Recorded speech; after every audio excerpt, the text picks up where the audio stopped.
ఈశ్వరో గురురాత్మేతి మూర్తిభేద విభాగిని వ్యోమవద్వ్యాప్తదేహాయ దక్షిణామూర్తయే నమః. శృతిస్మృతిపురాణానాం ఆలయం కరుణాలయం నమామి భగవత్పాదం శంకరం లోకశంకరం. నమః శ్రీ శంకరానంద గురుపాదాంబుజన్మనే సవిలాస మహామోహ గ్రాహగ్రాసైకకర్మణే. ఓం సహనావవతు సహనౌ భునక్తు సహ వీర్యం కరవావహై తేజస్వినావధీతమస్తు మా విద్విషావహై. ఓం శాంతి శాంతి శాంతి. మన అనుభవంలో ఉన్నదే అయినా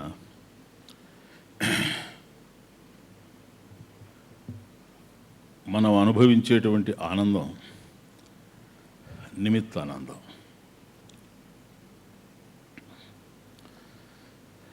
నిమిత్తానందం అంటే ఒక కారణంగా వచ్చేటువంటి ఆనందం కనుక, ఎప్పుడైతే అది నిమిత్తానందం అయిందో ఎప్పుడు వస్తుందో తెలియదు, ఎదురు చూస్తుండాలి. ఒకవేళ వస్తే ఎంతకాలం ఉంటుందో తెలియదు. ఒకవేళ ఎంతకాలం ఉండినా ఎప్పుడు పోతుందో అర్థం కాదు. ఆ విధమైన పరిస్థితుల్లో మన అనుభవంలో ఉండేటువంటి నిమిత్తానందం తెలుస్తూ ఉంది కనుక, అది ఎప్పుడు వస్తుందో తెలియదు కనుక రాకముందు ఎదురు చూస్తూ ఉండడం. ఒకవేళ వచ్చింది అని అంటే అనుభవిస్తున్నటువంటి సమయంలో కూడాను ఇది ఎప్పుడు పోతుందో అని ఆవేదన చెందుతూ ఉండడం. ఒకవేళ అది పోవడమే కనుక జరిగితే పోగొట్టుకున్నాను కదా ఆనందాన్ని అని వ్యధ చెందుతూ ఉండడం. ఇదే ప్రధానంగా మనకు తెలుస్తుంది. కానీ ఏ కారణం వల్ల వచ్చినా ఎంతకాలం అది ఉన్నా, అది అల్పమైన స్వల్పమైన ఒక నిర్నిమిత్తానందాన్ని, ఒక స్వరూపానందాన్ని పొందాలి అనేటువంటి స్పృహ కలగడానికి ఈ నిమిత్తానందమే ప్రబల కారణంగా కనిపిస్తూ ఉంటుంది. అసలు ఈ మాత్రం కూడా మన అనుభవంలో ఈ ఆనందం లేకపోతే, అది అంతం కలిగేదే అయినా, ఒక కారణం వల్ల వచ్చేదే అయినా, ఈ మాత్రం ఆనందమే కనుక మన అనుభవంలో కనుక లేకపోతే అనంతమైన ఆనందాన్ని పొందాలి అనేటువంటి ఆలోచన కదిలే అవకాశం లేదు. కొద్ది జాగ్రత్తగా ఆలోచించాలి. కనుక అనంతానందము, సహజానందము, ఇవన్నీ పర్యాయ పదాలు. సహజంగా ఉండే ఆనందం, నిమిత్తం లేకుండా. ఇటువంటి ఆనందం నాకు కావాలి అని జీవి ఒక ప్రేరణకు గురి కావడానికి కూడాను తన అనుభవంలో ఉండేటువంటి నిమిత్తానందమే ప్రధానమైనటువంటి కారణంగా ఉంటుంది. దీని ఆధారం ఇది స్పృహ ఇస్తూ ఉంది కనుక ఇది కొద్ది ఆనందమే కనుక, అలా కాకుండా ఎక్కువ కాలం ఉండేటువంటి ఆనందం, పోకుండా ఉండేటువంటి ఆనందం నాకు కావాలి అని మనిషి ఆలోచించడానికి ఈ నిమిత్తానందమే ప్రధానమైనదిగా తెలుస్తుంది. అందుకని అనంతానందానికి ఇదొక సోపానంగా మనకు అర్థమవుతోంది. కనుక సహజానందము, అనంతానందము, నిర్నిమిత్తానందము అంటే ఏంటి స్వామీజీ ఇవి? ఏముంది? సహజానందం. సహజానందం అంటే ఏ కారణం లేకుండా ఉండే ఆనందం సహజానందం. Simple, very simple. ఏ కారణం లేకుండా, ఏ నిమిత్తం లేకుండా సహజంగా ఏదైతే ఉంటుందో అది సహజానందం. ఇంకా కొద్ది విపులంగా అర్థం చేసుకోవాలంటే సహజానందము అనేటువంటిది కర్మాపేక్ష లేకుండా ప్రాప్తించి ఉండేది.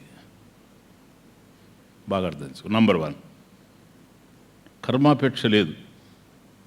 నేను ఈ కర్మ చేస్తే నాకు అది వస్తుంది అనేటువంటి ఆలోచన మనసులో కదలదు. అది సహజానందం అంటే. కానీ మనం ఎప్పుడైతే ఆనందాల కోసం ఈ ప్రపంచంలో వెతుకుతూ ఉన్నామో, నిమిత్తమైనటువంటి నిమిత్తానందం. కాబట్టి ఎప్పుడైతే నువ్వు నిమిత్తానందం కావాలనుకుంటున్నావు కనుక నిమిత్తాన్ని పట్టుకుంటావు, దాని ద్వారా పొందడానికి ప్రయత్నం చేస్తావు. రావచ్చు, రాకపోవచ్చు, వస్తే ఎక్కువ కాలం నిలవకపోవచ్చు, పోతే నీకు దుఃఖాన్ని కలిగించవచ్చు. అది ఎఫెక్ట్స్ అన్నీ ఆ విధంగా ఉన్నాయి. అట్లా కాకుండా సహజంగా ఉండేటువంటి ఆనందం కనుక కొత్తగా పొందేది కాదు. కాబట్టి కర్మాపేక్ష లేదు. కర్మ చెయ్యకనే ప్రాప్తించి ఉండేది ఏదో బాగా అర్థం చేసుకోండి. కర్మ యొక్క అవసరం లేకుండా, మనం శ్రమించిన అవసరం లేకుండా, మన ప్రయత్నంతో పని లేకుండా ఏదైతే మనకు ప్రాప్తించి ఉందో అది సహజానందం. నంబర్ 1 అంటే కర్మాపేక్ష లేకుండా ఉండేది. నంబర్ 2 కోరిక కదలనిదై ఉండేది. నిమిత్తానందంలో మనం ఒక ఆనందాన్ని అనుభవించేటప్పుడు కూడా మరొక ఆనందం కావాలి అనేటువంటి ఆలోచన కదిలే అవకాశం ఉంది. ఒకవైపు ఒక ఆనందాన్ని అనుభవిస్తూ ఉంటాం, ఇది ఆనందమే నాకని తెలుస్తూ ఉంటుంది, మరొక ఆనందం కూడా కావాలనిపిస్తూ ఉంటుంది. కానీ అటువంటి కోరికకి అవకాశం లేనటువంటిది, ఎందుకంటే అది పూర్ణానంద స్వరూపం కనుక. నంబర్ 2 ఇక 3వది అజ్ఞానం లేనిదై ఉండాలి. అజ్ఞానం అంటే ఒకదానికి సంబంధించిన జ్ఞానం లేకపోవడమే కనుక, ఎప్పుడైతే ఒకదానికి సంబంధించిన జ్ఞానం మనకు లేదో, మనకు జ్ఞానం లేనటువంటి వస్తువు, మన జ్ఞానానికి అందుబాటులో లేనటువంటి వస్తువు ఈ ప్రపంచంలో కనుక ఒకటి ఉంటే అది పరిమితం చేస్తూ ఉంది కనుక, ఆ పరిమితమైనటువంటి దానివల్ల ఏర్పడేటువంటి ఆనందం పరిమితానందంగా ఉంటుంది. నువ్వు మొత్తం పొంది ఒక చిన్నది కనుక నీకు లేకుండా పోతే ఆ చిన్నదే లేనిది, అది పూర్ణానందం కిందకు రాదు. అర్థమవుతుందా ఇప్పుడు? అది అందుకని కర్మాపేక్ష లేకుండా ఉండేది, కోరిక కదలకుండా ఉండేటువంటిది, అజ్ఞానం అస్సలు లేకుండా ఉండేది ఏదో అది సహజానందము, నిరంతరం ఉండేటువంటి ఆనందం. కాబట్టి నిరంతరం ఉండేటువంటి ఆనందం అయినప్పుడు అది ఉన్నదే కానీ ప్రత్యేకించి మనం పొందాల్సిన అవసరం లేదు. కాబట్టి పొందే ఉన్నాము అని అర్థం. పొందే ఉన్నటువంటి ఆనందం ఏదో అది బ్రహ్మానందం. మరి పొందే ఆనందం ఉండేటప్పుడు ఎందుకని మనకు తెలియడం లేదు? దానికి సంబంధించిన జ్ఞానం లేకపోవడం చేత. ఆ జ్ఞానాన్ని మనం పొందాలి. అటువంటి జ్ఞానాన్ని మనకు అందించేటువంటి ఒకానొక మహావాక్యం అహం బ్రహ్మాస్మి. అది అహం బ్రహ్మాస్మి వాక్యం మనకు అందించేది ఇది. ఇటువంటి జ్ఞానాన్ని మనకు అందిస్తుంది. ఇది మనకు అనంతానందాన్ని ప్రసాదిస్తూ ఉంది. ఇట్లే ఇప్పటి వరకు ఋగ్వేదంలో అంటే మహావాక్యాలు కొన్ని వందలు వేలు ఆ ఉపనిషత్తుల్లో ఉండిన సంప్రదాయంలో 4 మహావాక్యాల్ని మహాత్ములు ఎన్నుకున్నారు. వాటి మీదనే ఇక్కడ వివేక పంచకంలో చివరిదైనటువంటి మహావాక్య వివేకం ఏదైతే జరుగుతూ ఉందో దీంట్లో ఆ 4 వాక్యాల్ని విద్యారణ్య స్వామి తీసుకోవడం జరిగింది. కాబట్టి 4 వేదాల్లో నుంచి ఉండేటువంటివి 4 ఉపనిషత్తుల్లో నుంచి వచ్చాయి. కనుక మొదటిది ఋగ్వేదం కనుక ఋగ్వేదంలో ఇది ఉంది. అంటే ఎక్కడుంది? ఐత్రేయ ఉపనిషత్తులో ప్రజ్ఞానం బ్రహ్మ అనేటువంటి మహావాక్యం ఉంది. అది ఐత్రేయ ఉపనిషత్తులో ఉంది. ఐత్రేయ ఉపనిషత్తు బృహదారణ్యక మన ఋగ్వేదంలో ఉంది. ఇక రెండవ దాని దగ్గర వచ్చే యజుర్వేదం. ఈ యజుర్వేదంలో బృహదారణ్యక ఉపనిషత్తులో మనకి అహం బ్రహ్మాస్మి అనేటువంటి మహావాక్యం లభ్యం అవుతా ఉంది. కనుక అహం బ్రహ్మాస్మి అనేటువంటి మహావాక్యం బ్రహ్మానందాన్ని, నిర్నిమిత్తానందాన్ని, అనంతానందాన్ని, సహజానందాన్ని, అనంతానందాన్ని ప్రసాదించేటువంటి ఈ మహావాక్యం ఎక్కడ ఉంది అని ఆలోచన చేస్తే బృహదారణ్యక ఉపనిషత్తులో ఉంది. బృహదారణ్యక ఉపనిషత్తు యజుర్వేదంలో ఉంది. ఇది మనకు అర్థమైందంటే అనంతమైనటువంటి ఆనందం ఏంటో తెలిసిపోతుంది. అహం బ్రహ్మ అస్మి, అహం బ్రహ్మాస్మి దీర్ఘం, అహం బ్రహ్మ అస్మి. దీంట్లో 3 పదాలు ఉన్నాయి. అహం అనేది ఒకటి, బ్రహ్మ అనేది ఒకటి, అస్మి అనేటువంటి క్రియాపదం మొత్తం అహం బ్రహ్మ అస్మి. పరిపూర్ణ పరాత్మాస్మిన్ దేహే విద్యాధికారిణి బుద్ధే సాక్షితయా స్థిత్వా స్ఫురన్నహమితీర్యతే. ఒక్కొక్క మహావాక్యాన్ని విద్యారణ్య స్వామి 2 శ్లోకాల్లో చెబుతూ వచ్చాడు. ప్రజ్ఞానం బ్రహ్మ, ప్రజ్ఞానం అనేటువంటి దాన్ని మొదటి శ్లోకంలో చూసాము, బ్రహ్మ శబ్దార్థాన్ని 2వ శ్లోకంలో చూచాము. అట్లాగే ఇక్కడ 3 పదాలు తెలుస్తూ ఉన్నాయి కనుక అహం బ్రహ్మ అస్మి. అహం పదస్య అర్థ, అహం శబ్దార్థం ఏదైతే ఉందో దాన్ని ఈ శ్లోకంలో చెబుతూ ఉన్నాడు. తర్వాత వచ్చేటువంటి శ్లోకంలో బ్రహ్మ అస్మి అనేటువంటి క్రియాపదం, ఈ 2 కూడాను తర్వాత శ్లోకంలో రేపు చూస్తాం. ఈరోజు ఈ శ్లోకం పరిపూర్ణ పరాత్మ అస్మిన్ దేహే విద్యాధికారిణి, విద్యాధికారిణి అస్మిన్ దేహే, అస్మిన్ విద్యాధికారిణి దేహే బుద్ధేహే సాక్షితయా స్థిత్వా స్ఫురన్ అహం ఇతి ఈర్యతే కథ్యతే ఉచ్యతే.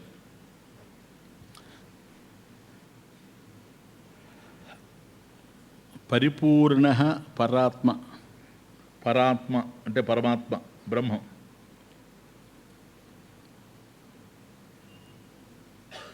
పరిపూర్ణ, పరిపూర్ణ స్వరూపుడు.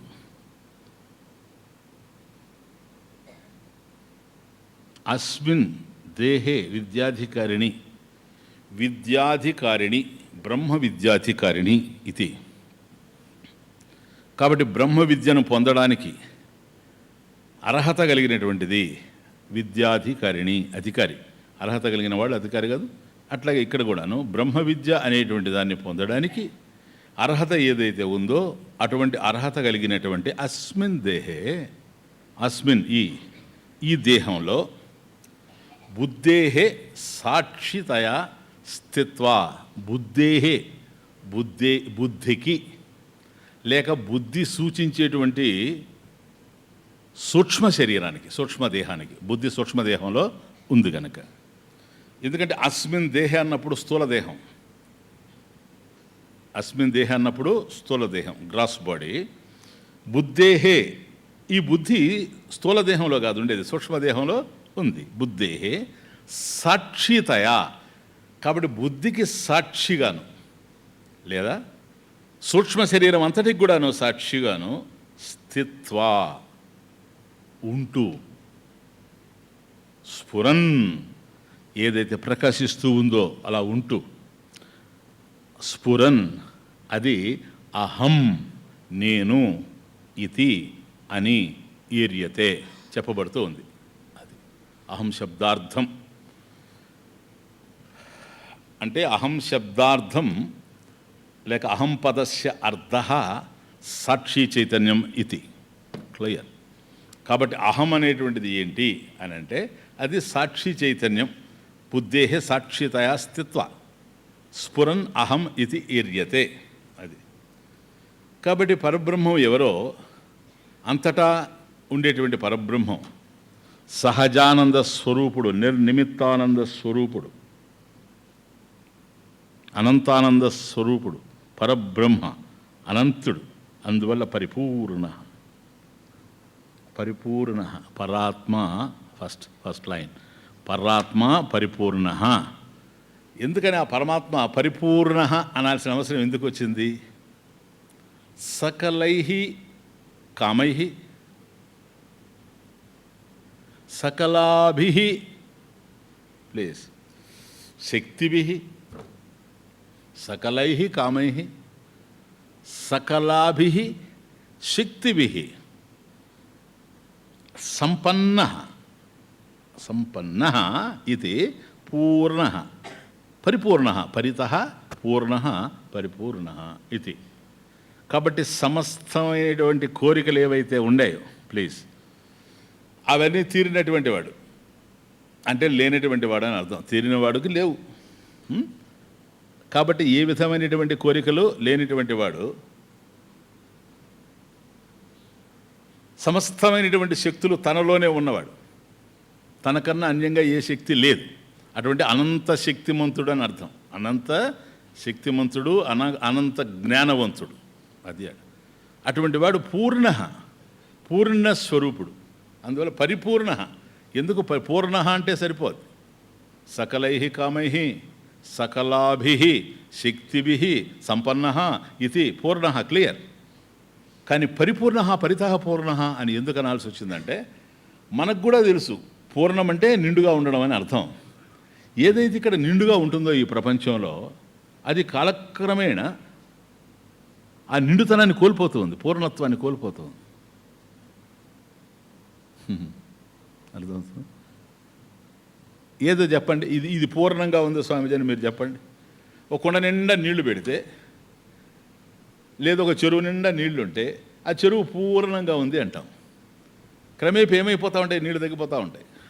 అది ఎండిపోయిందంటే చెరువు ఎండిపోయింది, నీళ్లు లేవు అంటాం. కాబట్టి ఒకప్పుడు పూర్ణంగా ఉన్నటువంటిది ఒకప్పుడు కొద్దిగా అపరిపూర్ణంగా కనపడుతూ ఉంటుంది, ఒక్కొక్కప్పుడు శూన్యంగా మారిపోతూ ఉంటుంది.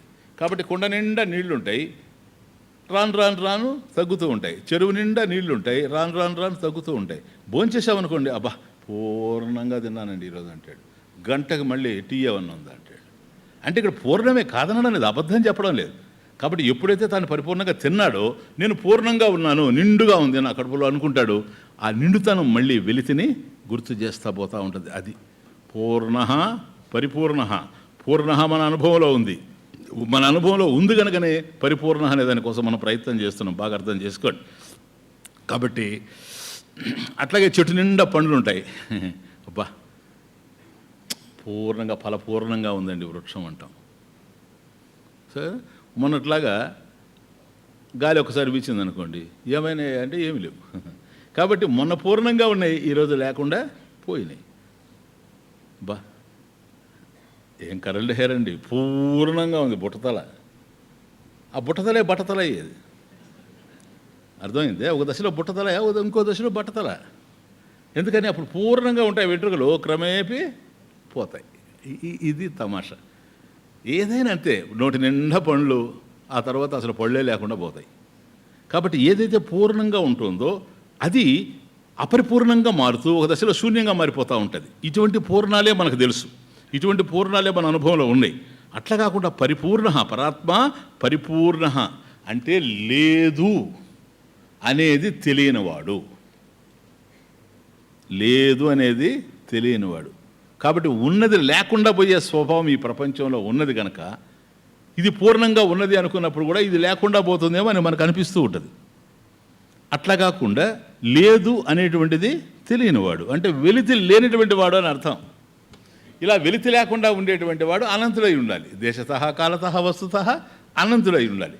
అలా అనంతమైనటువంటి వస్తువే అనంతానందాన్ని ఇస్తూ ఉంది, అదే సహజానందం అవుతూ ఉంది. దీనికి మరొక కారణం లేదు కనుక నిర్నిమిత్తానందం అవుతూ ఉంది. దీన్ని కాంక్షించడానికి అవసరం లేదు కనుక ఉన్నదే గనక కర్మ అపేక్ష లేకుండా ఉంది.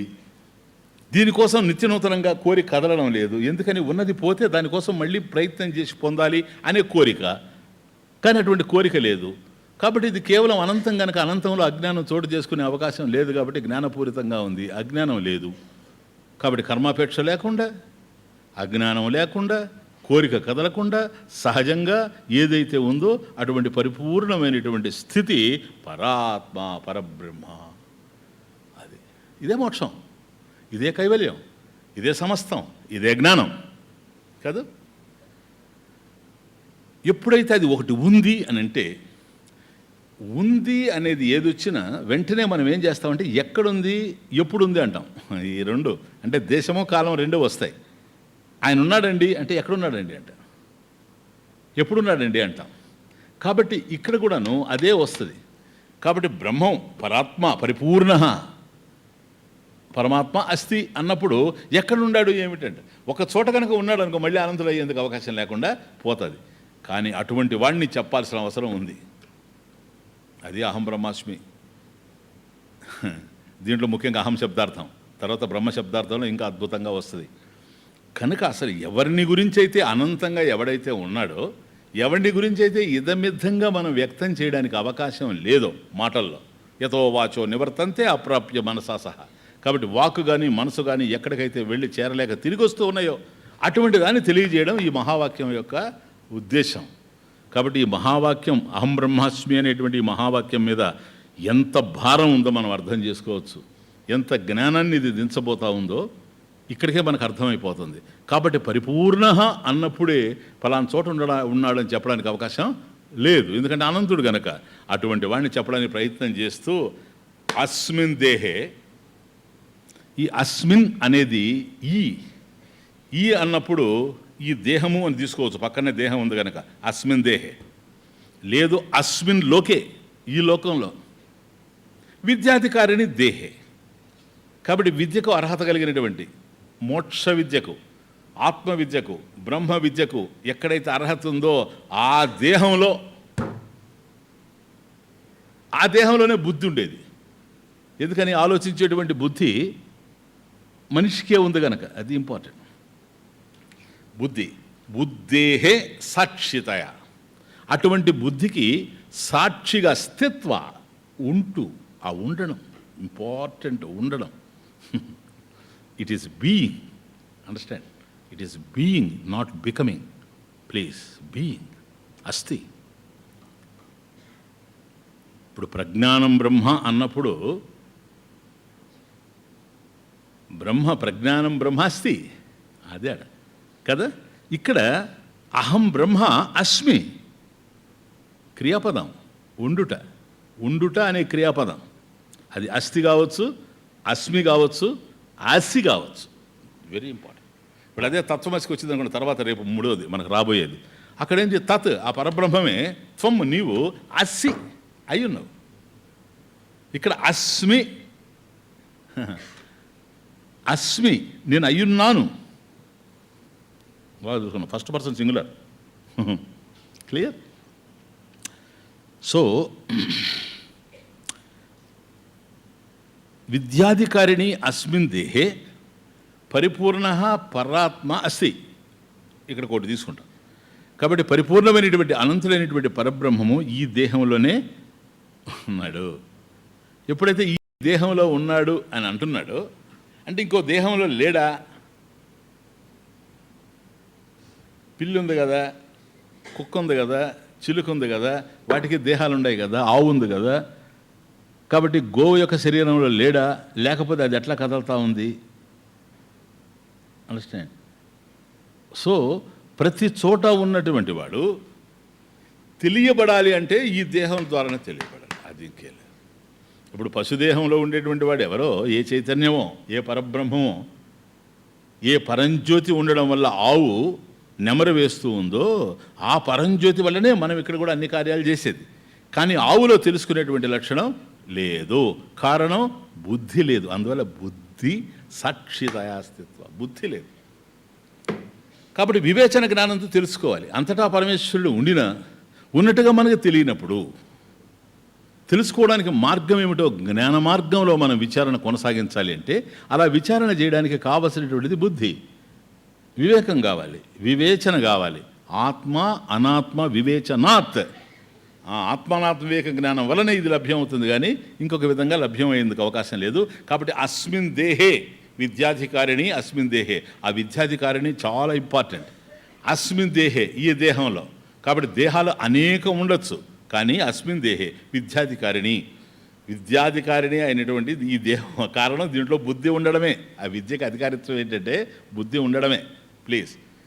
కాబట్టి ఈ దేహాదులు ఏవైతే ఉన్నాయో, శరీరాలు, దేహాహ మనకున్నాయి, మనకు దేహాలు ఉన్నాయి. తర్వాత పశుపక్షాదులకు దేహాలు ఉన్నాయి. వాటినన్నిటి కలిపి ఒక కేటర్ కింద తేవచ్చు.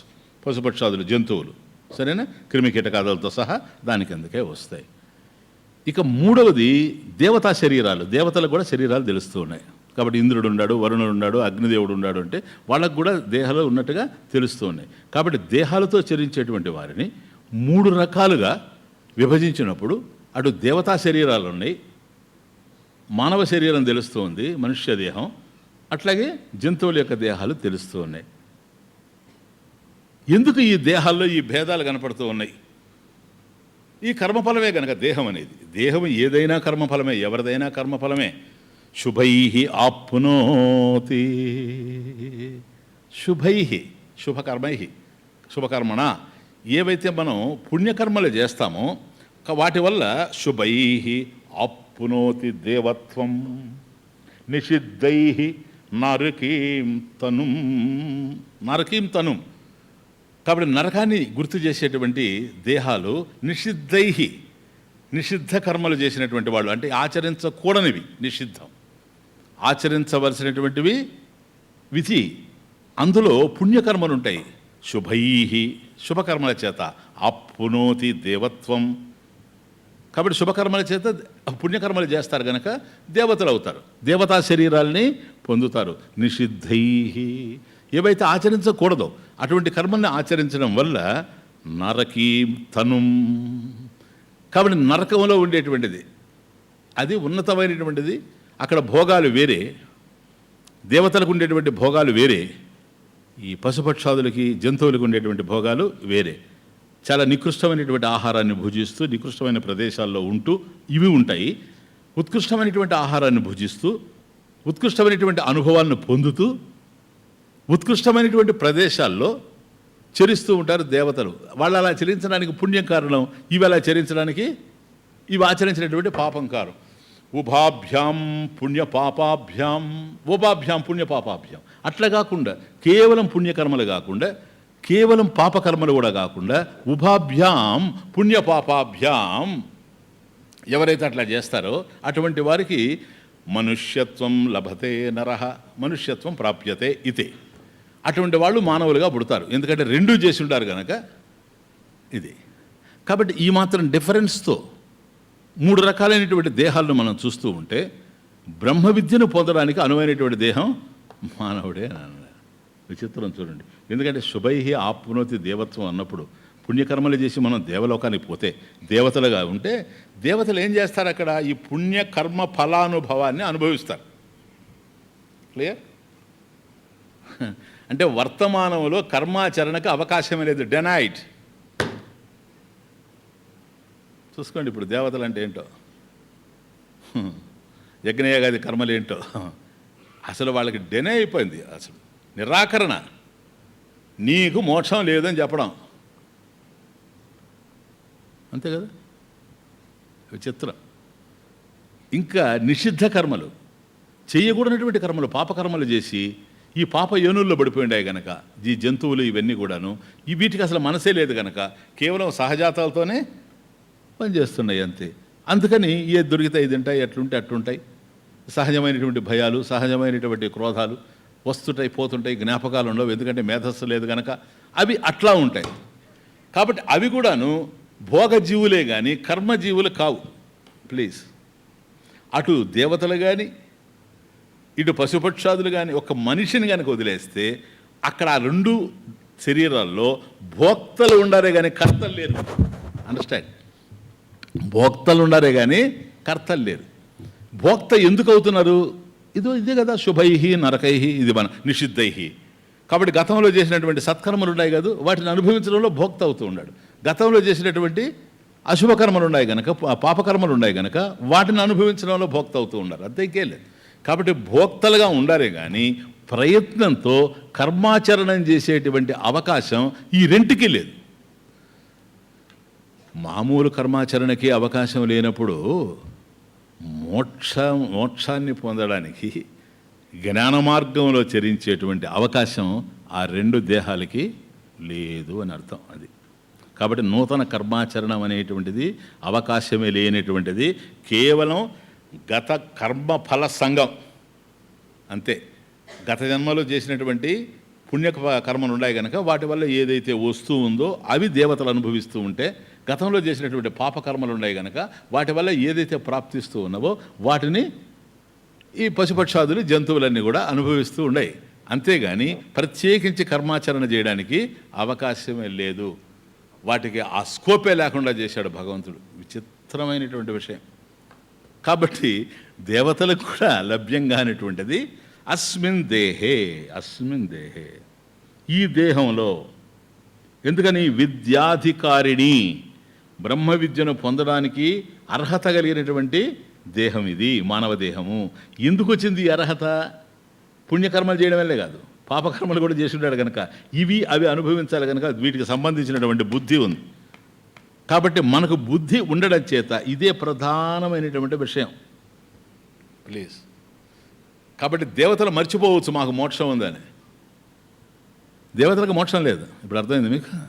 ఒకవేళ దేవతలు కనుక మోక్షం కావాలనుకుంటే మళ్ళీ జన్మెత్తి ఇష్టం ఉన్నా లేకపోయినా శృతి మందిరంలో కూర్చోవడం తప్ప మరొక మార్గం లేనే లేదు.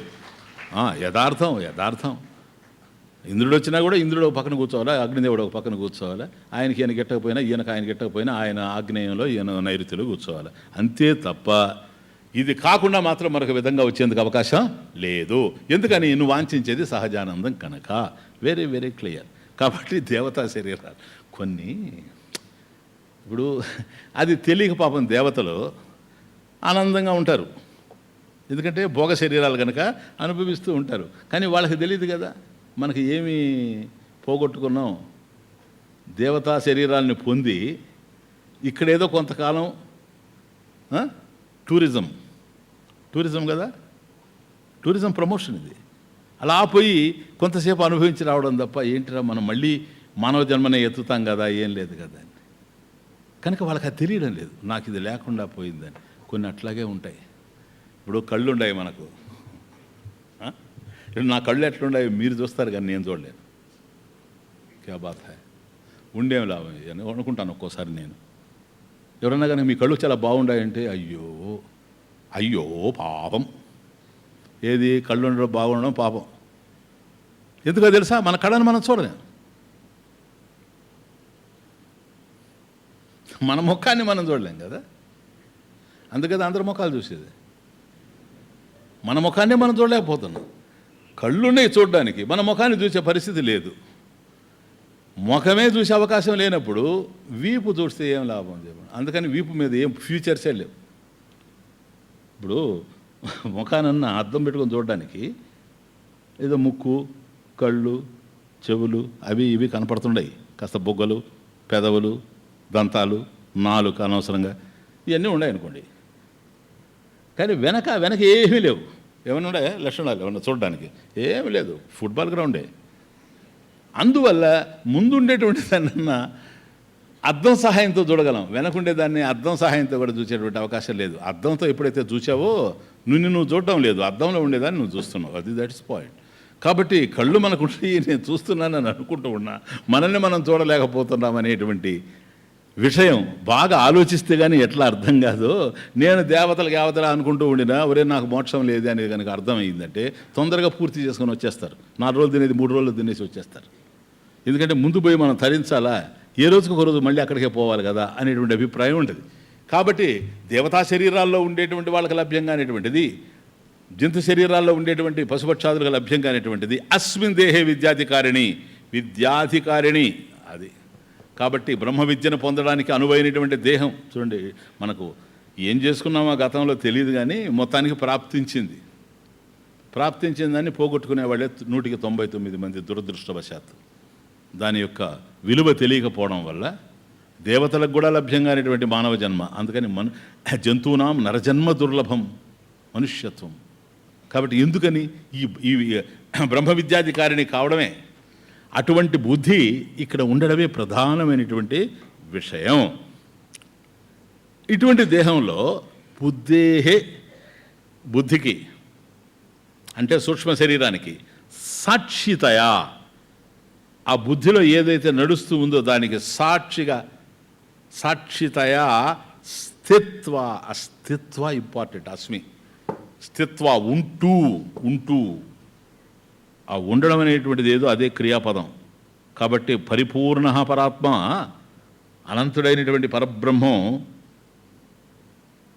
ఎక్కడున్నాడు అని అంటే అంతటా ఉండేవాడే. అయినా ఇక్కడ ఉండుట అనేటువంటిది క్రియాపదంగా మనం చూస్తున్నాం కనుక ఎక్కడున్నాడంటే స్థిత్వ బుద్ధేహే సూక్ష్మతయ సాక్షితయ, సూక్ష్మంగా సాక్షి రూపంలో స్థిత్వ అక్కడున్నాడు. సరేనా? ఆ అస్తిత్వం ఏదైతే ఉందో అక్కడ ఉండడం. ఉండడం ఎలా? జ్ఞానంతో ఉండడం. అందువల్ల స్ఫురన్ ప్రకాశం. యస్సైవ స్ఫురణం సదాత్మకం. ఏది దక్షిణామ స్తోత్రం. స్ఫురన్ ప్రకాశిస్తూ ఉన్నాడు అంటే జ్ఞానపూరితంగా ఉన్నాడు అక్కడ. బుద్ధేహే సాక్షితయా స్ఫురన్ స్థిత్వ, ప్రకాశిస్తూ ఉన్నాడు. ఆ ప్రకాశిస్తూ ఉండేటువంటి అస్తిత్వం ఏదైతే ఉందో తత్ అహం ఇది ఈర్యతే, అహం శబ్దేన ఉచ్యతే ఇది. అది అహం శబ్దంతో చెప్పబడతా ఉంది. చూడండి ఎంత తేలిగ్గా ప్రతిరోజు మన నాలుకల మీద నేను నేను నేను నేను అని కదిలిపోతా ఉందో. అసలు ఈ నేనేమిటి, కోహం అహం కహ, ఈ నేనంటే ఏమిటి అనేటువంటి ప్రశ్న పడ్డప్పుడు ఇక్కడకు రావాల్సి వస్తూ ఉంది. నేననేది ఇక్కడికి రావాల్సి వస్తుంది. ఈ లోపల అనేకమైనటువంటి నోషన్స్ స్టార్ట్ అయిపోతూ ఉన్నాయి. అసలు నేను ఇది. కాబట్టి ఇప్పుడు ఏం తెలుస్తుంది మనకు? నేను అనేటువంటిది అహం, సాక్షి చైతన్యం, whether you know it or not. కాబట్టి నేను అని నువ్వేదైతే అంటున్నావో అది కేవలం సాక్షి చైతన్యం. అహం అస్మి. చూడండి అహం ఎట్లా వినపడుతుందో. అహం అస్మి, నేను ఉన్నాను. అదే నీ దగ్గరకు వచ్చినప్పుడు నువ్వు కూడా ఉన్నావు కదా. నేను ఎట్లాగైతే ఉన్నానో నువ్వు అట్లాగే ఉన్నావు. అహం అస్మి, నేను ఉన్నాను, నువ్వు ఉన్నావు కదా. నువ్వేం చెబుతావు? నన్ను త్వమసి. నేను ఎప్పుడైతే అహం అస్మి అని అన్నాను, నేనున్నానని, అయ్యా త్వం అసి, నీవు ఉన్నావు అని నువ్వు చెబుతావు. కాబట్టి నేను కూడా నిన్ను అట్లాగే రికగ్నైజ్ చేస్తున్నాను, త్వం అసి. కాబట్టి ఇక్కడ నాలో ఏదైతే అహం పదం కదులుతూ ఉందో, ఆ ఉన్నది ఏదో అది ఆడ అస్తి, దానికి అహం నేను. కాబట్టి అహం అస్మి, నేను ఉన్నాను. త్వం అసి, నీవు ఉన్నావు. తదస్తి, అది ఉంది, అది ఇంకే లేదు. కాబట్టి అస్మి ప్లీజ్, అసి, అస్థి, ఈ మూడు కూడాను ఉండుట అనే క్రియాపదం. స్థితి, ఉండుట అనేటువంటి క్రియాపదం, స్థితి ఇది అలా ఉన్నది. కాబట్టి పరాత్మ పరిపూర్ణ అస్మిన్ దేహే విద్యాధికారిణి అస్మిన్ దేహే బుద్ధేహే సాక్షితయా స్థిత్వ అస్తి. చూడండి పాయింట్ అది. కాబట్టి అది ఉంది, నువ్వు ఉన్నావు, నేను ఉన్నాను. ఇది వాస్తవం. అయితే నేనున్నాను అనేది నీ అనుభవంలో ఉంది, నా అనుభవంలో ఉంది. కాబట్టి నా అనుభవంలో ఉంది కనుక అహం అస్మి అంటున్నా. నీ అనుభవంలో ఉన్నటువంటి దాన్ని నీవు త్వం అసి అని నేను చెప్తున్నా, అహం అస్మి అని నువ్వు అంటున్నావు. ఇద్దరం కలిసి మూడో దాన్ని చూపెట్టేటప్పుడు తదస్తి అంటున్నాం. ఇదే అహం. అందరి అనుభవంలో ఈ విధంగా ఉండేటువంటి అహం ఏదైతే ఉందో దీన్ని అందరూ ఒకే విధంగా ఫీల్ అవుతున్నారా, ఒకే విధంగా చెబుతున్నారా? అదే అందరిలో ఉండేటువంటిది ఒకటే ఉండడం అని బాగా అర్థం చేసుకోండి. ఇది మహావాక్యం. అందరిలో ఉండటం అనేది స్థితి ఏదైతే ఉందో అస్థిపద నిర్దేశం, అస్థిపద నిర్దేశం, అస్మిపద నిర్దేశం, ఇన్ని విధాలుగా first person, second person, third person, వీటిల్లో మీకు తెలుస్తూ ఉండిన ఆ తెలుస్తూ ఉండేది ఏదో ఉండుట అనేటువంటి క్రియాపదం, బీయింగ్. క్లియర్? మరి అందరిలో ఒక విధంగా వ్యక్తం అవుతా ఉంది అనుభవంలో. ఇది వ్యక్తం కావడం లేదు. దేహోహమిత్యేవ జడస్య బుద్ధి, దేహోహం ఇతి ఏవ జడస్య బుద్ధి. ఒకరిట్లా భావన చేస్తూ ఉన్నారు శంకరాచార్య స్వామి. దేహోహమిత్యేవ జడస్య బుద్ధి దేహే చ జీవే విదుషస్త్వహం ధీ. ఒకడేమో దేహోహం ఇతి ఏవ జడస్య బుద్ధి. ఒకడు జడుడు, పామరుడు, వాడికి ఏం అర్థం కావడం లేదు. ఎంత విన్నా కూడా వాడి పామరత్వం పోదు. అటువంటి వాడికి ఎంత విన్నప్పుడు కూడా వాడికి ఏమొస్తూ ఉంటుందంటే అహం దేహ, దేహోహం, అహం దేహ, ఐఎమ్ ద బాడీ. దేహోహం ఇది ఏవ జడస్య బుద్ధి. జడస్య బుద్ధి, జడస్య పామరస్య వివేకహీనస్య. ఎవరికైతే వివేకం లేదో, ఎవరికైతే పాండిత్యం లేదో అటువంటి వాడు జడోహమిత్యే దేహోహమిత్యేవ జడస్య బుద్ధి. కాబట్టి పామరస్య బుద్ధి అది, వివేకహీనస్య బుద్ధి. ఎవరికైతే వివేకం లేదో అటువంటి వాడికి ఎంత చెప్పినప్పటికి కూడా వాడు ఏమనుకుంటుంటాడంటే దేహోహం, అహం దేహ, ఐఎమ్ ది బాడీ, స్థూల శరీరమే నేను, ఐఎమ్ దిస్ బాడీ, దేహోహం ఇది ఏవా అనే అనుకుంటాడు. ఇది ఏవా జడస్య బుద్ధి. కాబట్టి ఈ పామరుడు, ఈ విజ్ఞానం లేనిటువంటి వాడు, వివేకహీనుడు ఎవడైతే ఉన్నాడో వాడు ఆ అహం శబ్దార్థం ఏదైతే ఉందో ఇప్పుడు మనం చూసింది ఉండుట అనేది, ఆ ఉండుట అనేది ఏది అంటే దేహంగా ఉండడమే, అంతే. ఈ నిర్ణయానికి వచ్చాడనుకోండి, అప్పుడేమంటాడు? దేహే నష్టే అహం నష్ట, దేహే పుష్టే అహం పుష్ట. ఇంకా దేహం పుష్టిగా ఉంది కనుక నేను పుష్టిగా ఉన్నాను, దేహం కృషిస్తూ ఉంది కనుక నేను కృషిస్తూ ఉన్నాను, దేహం నశిస్తూ ఉంది కనుక నేను నశిస్తూ ఉన్నాను. ఈ మాటలన్నీ కూడా దేహాన్ని సూచిస్తూ ఉండేవి. ఒక దశలో అలం అంటాడు, దేహే పుష్టే అహం పుష్ట అలం ఇది, చాలు నా జీవితానికి ఇంకేం కావాలంటాడు. ఇంకేం కావాలా? నలుగురు కావాలి, అంతకన్నా ఇంకేం లేదు. అది ఒక జన్మ కాదు అసలు. ఒక విధంగా చూస్తే నేను ఆరోగ్యంగా ఉన్నాను, ఇంకేం కావాలి నాకు జీవితంలో, ఏం అవసరం లేదని ఇది వింటూ ఉంటారు మీరు టీవీలో చాలామంది మాట్లాడుతూ ఉంటే. అర్థం కదా? వాడికి ఆరోగ్యం ఏందో అనారోగ్యం ఏంటో, ఆరోగ్యంలో అనారోగ్యం చూడడం ఎంత టైం పడుతుందో, ఎన్ని క్షణాల్లో చూడొచ్చు. బుద్ధిహీనుడు. కాబట్టి దేహమే తాను అనుకునేటువంటి అభిప్రాయంతో ఉన్నాడు కనుక దేహం ఎప్పుడైతే బాగుందో తాను బాగున్నాడు అనేటువంటి అభిప్రాయం తనకు కలుగుతూ ఉంది. కాబట్టి అహం శబ్దార్థం దేహంగా తెలుస్తూ ఉంది. కాబట్టి బాగంటే ఏంటో అర్థం కాకపోవడం వల్ల దేహం బాగుండడమే తాను బాగుని దేహోహమితి ఏవ జడస్య బుద్ధి. సరే, ఓకే. రెండోవాడు దేహే చ జీవే విదుషస్త్వహం ధీహి. అహం ధీహి, నేనే అనేటువంటి బుద్ధి వీడికి. ఏంటో తెలుసా? ఇది రెండు రకాలు. విదుష, విదుష అంటే కొద్దిగా పాండిత్యం కలిగినటువంటి వాడు. నాయన కొద్దిగా పాండిత్యం కలిగినటువంటి వాడు. ఎట్లా వచ్చిందంటే వీడికి పాండిత్యం? శాస్త్రజన్య పరోక్ష జ్ఞానం. శాస్త్రజన్య పరోక్ష జ్ఞానం, అపరోక్ష జ్ఞానం కాదు. కాబట్టి శాస్త్రాలు చదువుతాడు. ఒక పండితుడు ఉంటాడు, వాడు చెప్తూ ఉంటాడు అన్ని శ్లోకాలు, ఏకాలు, పద్యాలు, గిద్యాలు అన్నీ చెప్తూ ఉంటాడు. సరేనా? జీవుడు అంటాడు, అది అంటాడు, ఇది అంటాడు. కానీ వాడికి మాత్రం విదుష, వైదుష్యం ఉంది. జీవేచ, వాడి తమాషుడు, దేహేచ జీవే విదుష అహం ధీహి. కాబట్టి నేనెవరు? బతికుండేటప్పుడు దేహం, చచ్చిన తర్వాత ఈ దేహం మరొక చోట, ఈ దేహం పోతుంది, జీవుడు ఇంకో చోట పుడతాడంటాడు కదా. వీడు చెప్తాడు అది అంత చదువుకొని, శాస్త్రజన్య జ్ఞానం. కాబట్టి చనిపోయినటువంటి జీవుడు ఈ జన్మలో ఏ కర్మలు అయితే ఆచరించాడో ఈ కర్మల్ని అనుభవించడానికి, కర్మఫలానుభవానికి అనుగుణమైనటువంటి దేహాన్ని రాబోయేటువంటి జన్మలో తయారు చేసుకుంటాడు. కాబట్టి దేహం ఇక్కడే ఉంటుంది, జీవుడు మళ్ళీ పుడతాడు అని వీడు చదువుకుంటాడు కదా. అది జీర్ణం కాక వామిట్ చేసుకుంటాడు, అంతే, ఇంకేం లేదు. అర్థమవుతుంది? అప్పుడు వీడు ఒక నిర్ణయానికి వస్తాడు. జీవుడు అనేవాడు చచ్చేవాడు, పుట్టేవాడు అని వీడు వస్తాడు. దేహం చచ్చేదని వాడు అంటాడు, జీవుడు కూడా చచ్చేవాడు, పుట్టేవాడని వీడు అంటాడు. వీడికి అర్థం కాలేదు, వాడికి అర్థం కాలేదు. కాబట్టి ఒకడేమో నేనే దేహం అంటాడు. ఎప్పుడైతే నేను దేహము అని అంటాడో, దేహం బాగుంటే తాను బాగున్నట్టుగా, దేహం బాగలేకపోతే తాను బాగలేకపోయినట్టుగా, దేహం పుట్టిందనే అభిప్రాయం వాడికి ఉంది కనుక దేహం చస్తుందని వాడికి తెలుసు. కాబట్టి దేహమే తాను గనక తాను కూడా పుట్టాడు కాబట్టి తాను కూడా చస్తాడని తెలుసు. క్లియర్? కాబట్టి ఈ జనన మరణాలు ఉన్నాయని దుఃఖపడేటువంటి వాడు ఒకడు. వాడు అలా అనుకోవడానికి కారణం దేహోహం ఇతి ఏవ జడస్య బుద్ధి.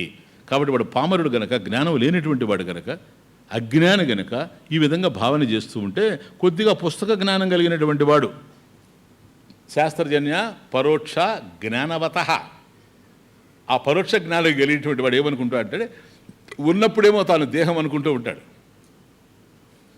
అర్థం కదా? ఈ దేహం 3-4 ముచ్చట అది ఇది అంటుంటాడు. దానికి ఏమేమి సింగారించుకోవాలో వాడు సింగారించుకొని కూర్చుంటాడు. అది తమాషా. అంటే వాడికి అర్థం కావలేదు వాడే దేహం అని.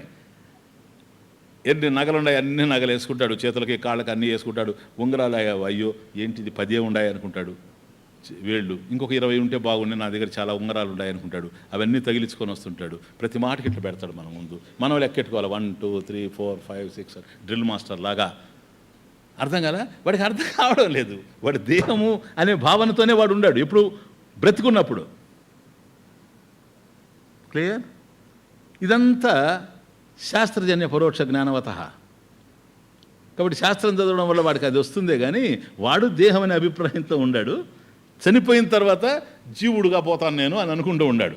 ఆ మొదటోడు ఉన్నాడు దేహం అనుకునేవాడు, వాడు దేహం అనే అభిప్రాయమే ఉన్నాడు కానీ జీవ అనేటువంటి అభిప్రాయం వాడికి లేదు. వాడికి వీడికి ఇది తేడా. కానీ ఇద్దరిలో జ్ఞానం కనపడడం లేదు కదా.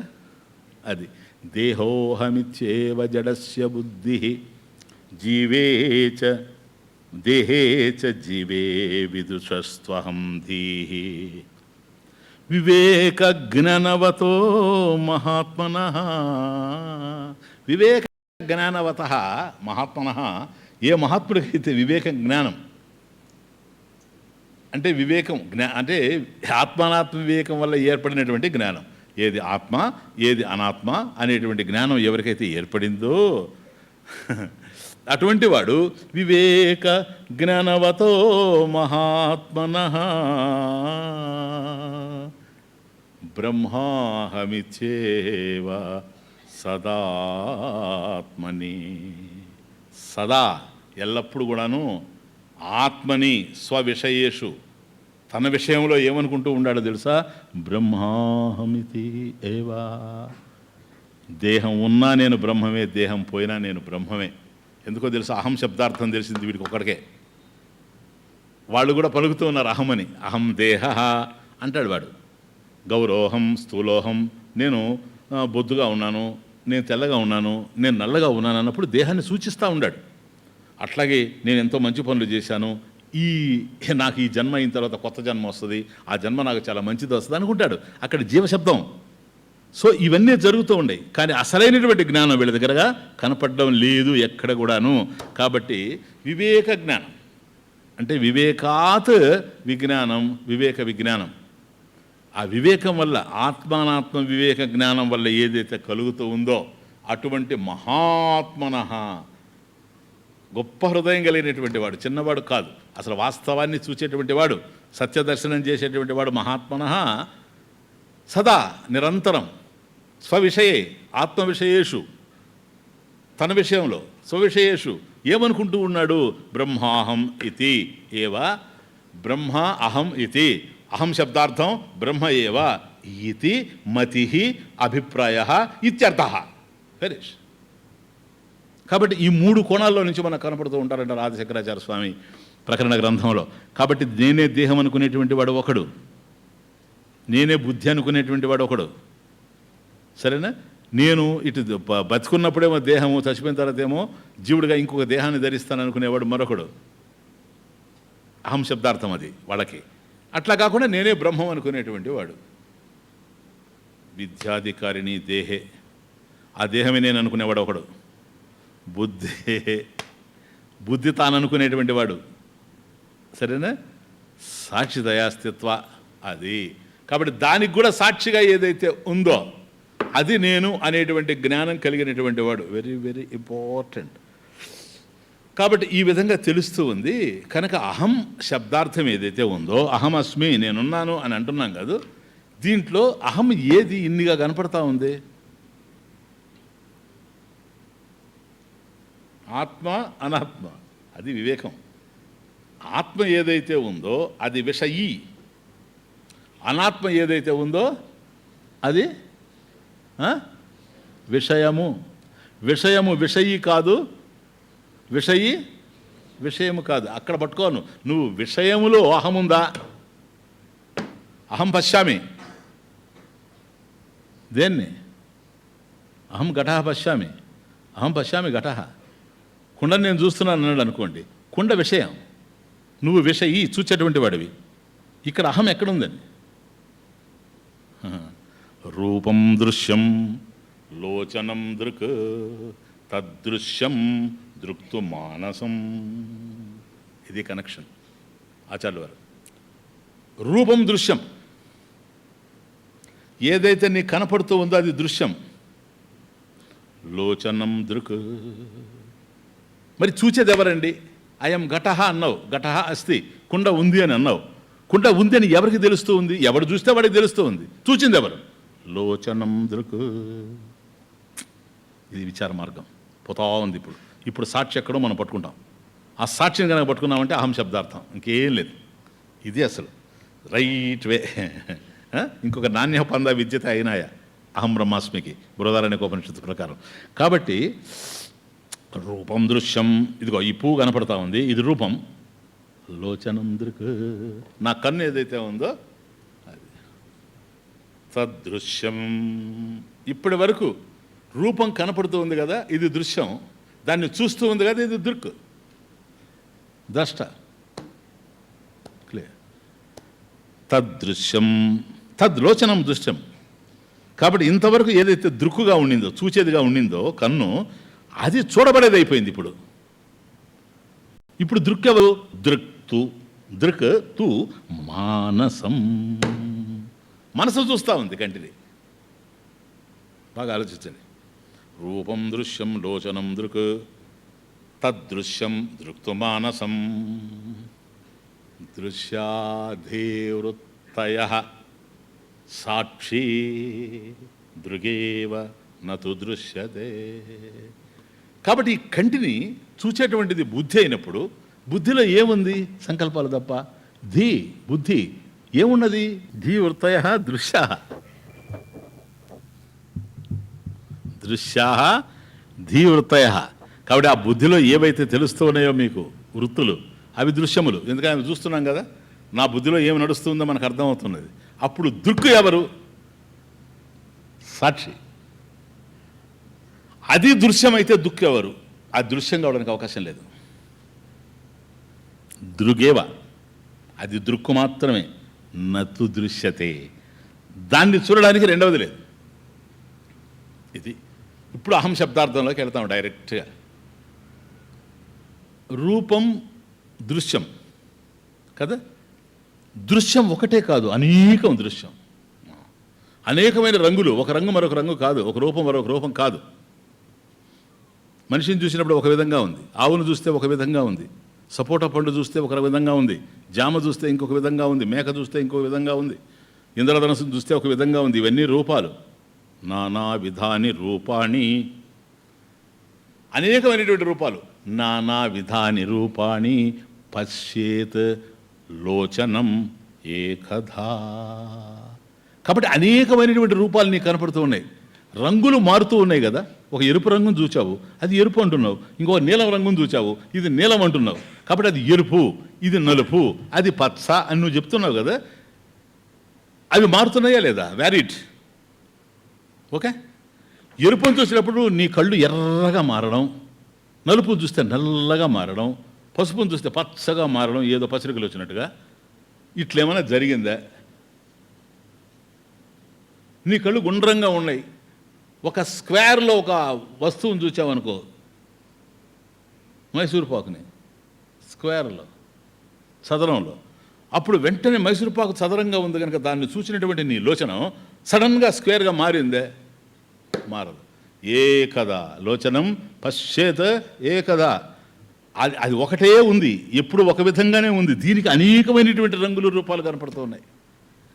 కాబట్టి దృశ్యాహ, ఏవైతే దృశ్యములు ఉన్నావో, విషయాలు నీకు ఏవైతే తెలుస్తున్నాయో, రూపాలు ఏవైతే తెలుస్తున్నాయో, ఈ రూపాలు దృశ్యమై ఈ దృశ్యాలు మారుతూ ఉన్నవి. కానీ వాటిని చూసేటువంటి కన్ను మాత్రం ఒక్కటే అయి ఉంది. పేరాఫైస్, అంతే, ఇంకేం లేదు. నువ్వు ఏమన్నా చూసుకో. ఎప్పుడైతే కళ్ళు అని అన్నాడో శబ్దాలు కూడా అంతే. ఇంకా కాబట్టి ఒక్కొక్క శబ్దం, ఈ శబ్దం ఏంటి, ఆ శబ్దం ఏంటి, ఆ డిఫరెన్స్ నువ్వు చూస్తూ ఉన్నావు. ఎవరు తెలుసుకునేటువంటి శబ్దాన్ని అని అన్నట్లయితే ఎవరు తెలుసుకుంటున్నారు? మనసే. ఏ కథ సంకల్ప ఏన్ మనః.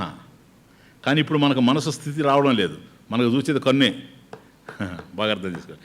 కన్ను ఒక్కటై ఉంది అంటే చూపు, రెండు కళ్ళు అనుకోండి. ఇవి అనేకమైనటువంటి రూపాలని, రంగుల్ని చూస్తూ ఉన్నాయి. అవి మార్పు చెందుతూ ఉన్నాయి. కంటిలో ఏ విధమైనటువంటి మార్పు లేదు. చెవి వినడం కోసమే ఉంది. శబ్దాలు అనేక విధాలుగా ఉన్నాయి. అది గాంట్రించింది అంటాడు, ఇది ఒండ్ర పెట్టింది అంటాడు, అది సకలించింది అంటాడు, ఇది మొరిగింది అంటాడు. కాబట్టి ఈ శబ్దాల్లో డిఫరెన్స్ ఉంది, వినే చెవిలో డిఫరెన్స్ లేదు. చెవి ఒకటే. ఏకథా సంకల్పయేత్, ఒకటే తెలుసుకుంటా ఉంది పశ్చేత్. అట్లాగే రుచులు అనేకం ఉన్నాయి, నాలుగు ఒక్కటే. నువ్వు తీపి తిను, చేదు తిను, మరొకటి తిను, పులుపు తిను, నువ్వు రకరకాలైనటువంటి రుచులు తింటూ ఉండినా నాలుక రుచి చూసేటువంటి నాలుక ఒక్కటే, రుచులు భిన్నంగా ఉన్నాయి, వాసనలు అనేకంగా ఉన్నాయి, ముక్కు మాత్రం నీకు ఒక్కటే. స్పర్శలు కూడా అంటే ఇది పట్టుకున్నావు నువ్వు గట్టిగా ఉంది, ఈ పువ్వును పట్టుకుంటే మెత్తగా ఉంది, కాబట్టి అది సాఫ్ట్గా ఉంది అనుకుంటున్నావు, ఇది హార్డ్గా ఉంది అనుకుంటున్నావు. ఓ ఇసుకను పట్టుకున్నావు, నీకు ఒక విధంగా ఉంది, నీళ్లు పట్టుకున్నావు ఒక విధంగా ఉంది. కాబట్టి ఈ స్పర్శలు అనేకంగా తెలుస్తూ ఉన్నాయి, కానీ చర్మం మాత్రం ఒక్కటే. రూపం దృశ్యం అన్నప్పుడు ఇవన్నీ వస్తాయి 5. లోచనం దృక్, తదృశ్యం, తదృశ్యం. మరి అనేకమైనటువంటి వాటిని కన్ను తెలుసుకుంటూ ఉంటే, కంటిలో మార్పు లేకపోయినా, మార్పు లేకుండా కన్ను మారేటువంటి వాటిని అన్నిటి రూపాలని రంగులు తెలుసుకుంటూ ఉంటే ఇది దృశ్యం అయిపోతూ ఉంది. ఎందుకని? తెలుసుకునేది మనసు అయింది కనుక. అవి అనేకాలకు సంబంధించినటువంటి అనుభవాలు ఈ లోచనం దీన్ని కలుగుతూ ఉన్నాయి కంటికి. ఆ కంటిలో ఏ విధమైనటువంటి అనుభవాలు కలుగుతున్నాయో దాన్ని తెలుసుకునేటువంటి మనసు మాత్రం ఒకటే అయ్యింది. నేత్రధర్మాలు భిన్నంగా ఉంటాయి, బాగా అర్థం చేసుకోండి. ఆంధమాంద్య పటుత్వేషు నేత్రధర్మేషు చైకథా మనస్సంకల్పయేత్, చేకథా సంకల్పయేన్మనః, మనః సంకల్పయేత్. ఆంధ మాంద్య పటుత్వేషు నేత్రధర్మేషు, ఇది చూడండి మళ్ళీ. సో చూచేందుకు కన్ను ఉండినా ఈ కంటిలో కూడా డిఫరెన్స్ కనపడతా ఉంది. ఓసారి కన్ను అసలు చూడదు, ఏ కారణం చేతనో, నాకు కనపడడం లేదంటాడు. వెంటనే ఆప్థమాలజిస్ట్ దగ్గర పట్టుకోదాం, గుడ్డివాడైపోతాడు, ఇంకా కన్ను చూడదు, ఆ కన్ను చూడదు. మాంద్య ఆంధ మాంద్య పటుత్వేషు. కాబట్టి ఒక కన్ను గుడ్డిదైపోతుంది, ఒక కన్ను కొద్దిగా మందంగా చూస్తుంది, సరేనా, కనపడినట్టుగా ఉంటుంది. మరొకటి పటుత్వంగా స్పష్టంగా చూస్తుంది. కాబట్టి కంటిలో స్పష్టంగా చూసేటువంటి శక్తి ఉంది. ఒక్కొక్కప్పుడు కన్ను స్పష్టంగా చూస్తూ ఉంటుంది, ఒక్కొక్కప్పుడు దృష్టి మాంద్యం ఉంటుంది, ఒక్కొక్కప్పుడు అంధత్వం ఉంటుంది. ఈ మార్పులు ప్లీజ్ అక్కడ ఎట్లాగైతే రంగులు మారుతూ ఉంటే, రూపాలు మారుతూ ఉంటే కన్ను తెలుసుకుంటూ ఉందో, అట్లాగే ఇక్కడ కూడాను కంటిలో ఆంధ మాంద్య పటుత్వేషు నేత్రధర్మేషు. ఇవన్నీ, ఈ ధర్మాలన్నీ నేత్రానికి సంబంధించినవి, కంటికి సంబంధించినవే కానీ మనసుకు సంబంధించింది కాదు. ఎందుకని? చైకదా చ ఏకదా, మరియు ఏకదా ఒకే విధంగా, సంకల్పయేన్ మనః సంకల్పయేత్, మనః సంకల్పయేత్, సంకల్పయేన్ మనః. మనసు మాత్రం ఒకే విధంగా ఉండి చూస్తూ ఉంది. గుడ్డితనం అనేటువంటిది కంటికి ఉందే కానీ మనసుకు లేదు. Please understand.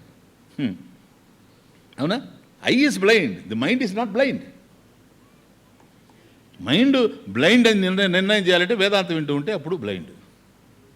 ఎందుకంటే ఏది కనపడదు కనుక, ఏది అర్థం కాదు కనుక. థింక్. కాబట్టి కంటిలో నేత్రధర్మాలు మారుతూ ఉండినా కూడాను తెలుసుకునేటువంటి మనసు ఏకంగా దాన్ని తెలుసుకుంటూ ఉంది. అవి విషయీ, ఇది విషయీ, అది విషయములు. ప్లీజ్, విషయములు. కాబట్టి అయం ఘట సీన, ఇంతకుముందు చూసినట్టుగా అయం ఘట, ఇది కుండ. కుండని కుండ చూడలేదు. అస్థి ఎక్కడ నుంచి వస్తుంది చూడండి. ఘట అస్థి. చెప్పమనండి కుండని. అహమస్మి అని లేదు, అక్కడ లేదు, అవకాశం లేదా. ఎవరు చూస్తున్నారు? లోచనం పశ్యతి కదా, కన్ను కదా చూస్తుంది. కుండను చూడలేదు, కన్ను కుండను చూస్తుంది. కుండను చూసే కన్నును చూడలేదు.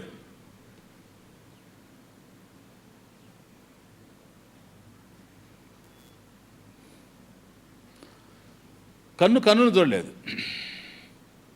మరి కన్నును ఎవరు చూస్తున్నారు? దీనికి స్పష్టంగా చూడగలుగుతున్నాడు. గుడ్డివాడైపోయాడు, మందగమనంగా మంద దృష్టి, ఇది అంతే ఎవరికి తెలుస్తూ ఉంది? మనసుకు తెలుస్తూ ఉంది. కాబట్టి వృత్తి ఏదైతే నేత్రధర్మాలు ఉన్నాయో అవన్నీ కూడా తెలుస్తుంది. అట్లాగే బాగా వినపడుతుందండి, ఎయిర్ డ్రమ్ క్లియర్గా ఉంది, కొద్దిగా వినపడుతుంది, కొద్దిగా వినపడడం లేదు, కొద్ది గట్టిగా చెప్పండి, అసలు వినపడడం లేదు, మిషన్ పెడితే అప్పటికీ వినపడడం లేదు, థ్యాంక్ యూ, మెడిటేట్, ఇంక ధ్యానం చేసుకో, శ్రవణం వద్దు. కాబట్టి ఇవన్నీ కూడాను చెవుల్లో జరుగుతూ ఉంటే మనసుకు తెలుస్తుంది ఇదంతా. ఇది ఏకదా, ఒకే విధంగాను. కాబట్టి కన్ను రూపాలను చూసినప్పుడు రూపాన్ని బట్టి కన్ను ఎట్లాగైతే మారడం లేదో అట్లాగే మనసు వీటిని అన్నిటిని తెలుసుకుంటూ ఉంటే వీటిని బట్టి మనసు మారడం లేదు, మనసు అన్ని తెలుసుకుంటూ ఉంది కదా. ఇక్కడ ఏదైతే జరుగుతూ ఉందో చెవి చెమిటిదే కానీ మనసు చెమిటిది కాదు, కన్ను గుడ్డిది కానీ మనసు గుడ్డిది కాదు. ఎందుకని? కంటికి గుడ్డితనం ఉంది అనేది కూడా మనసుకు అర్థమవుతుంది. ఇక్కడ చెప్తా ఉన్నాడు కదా, నా కళ్ళు కనపడడం లేదని.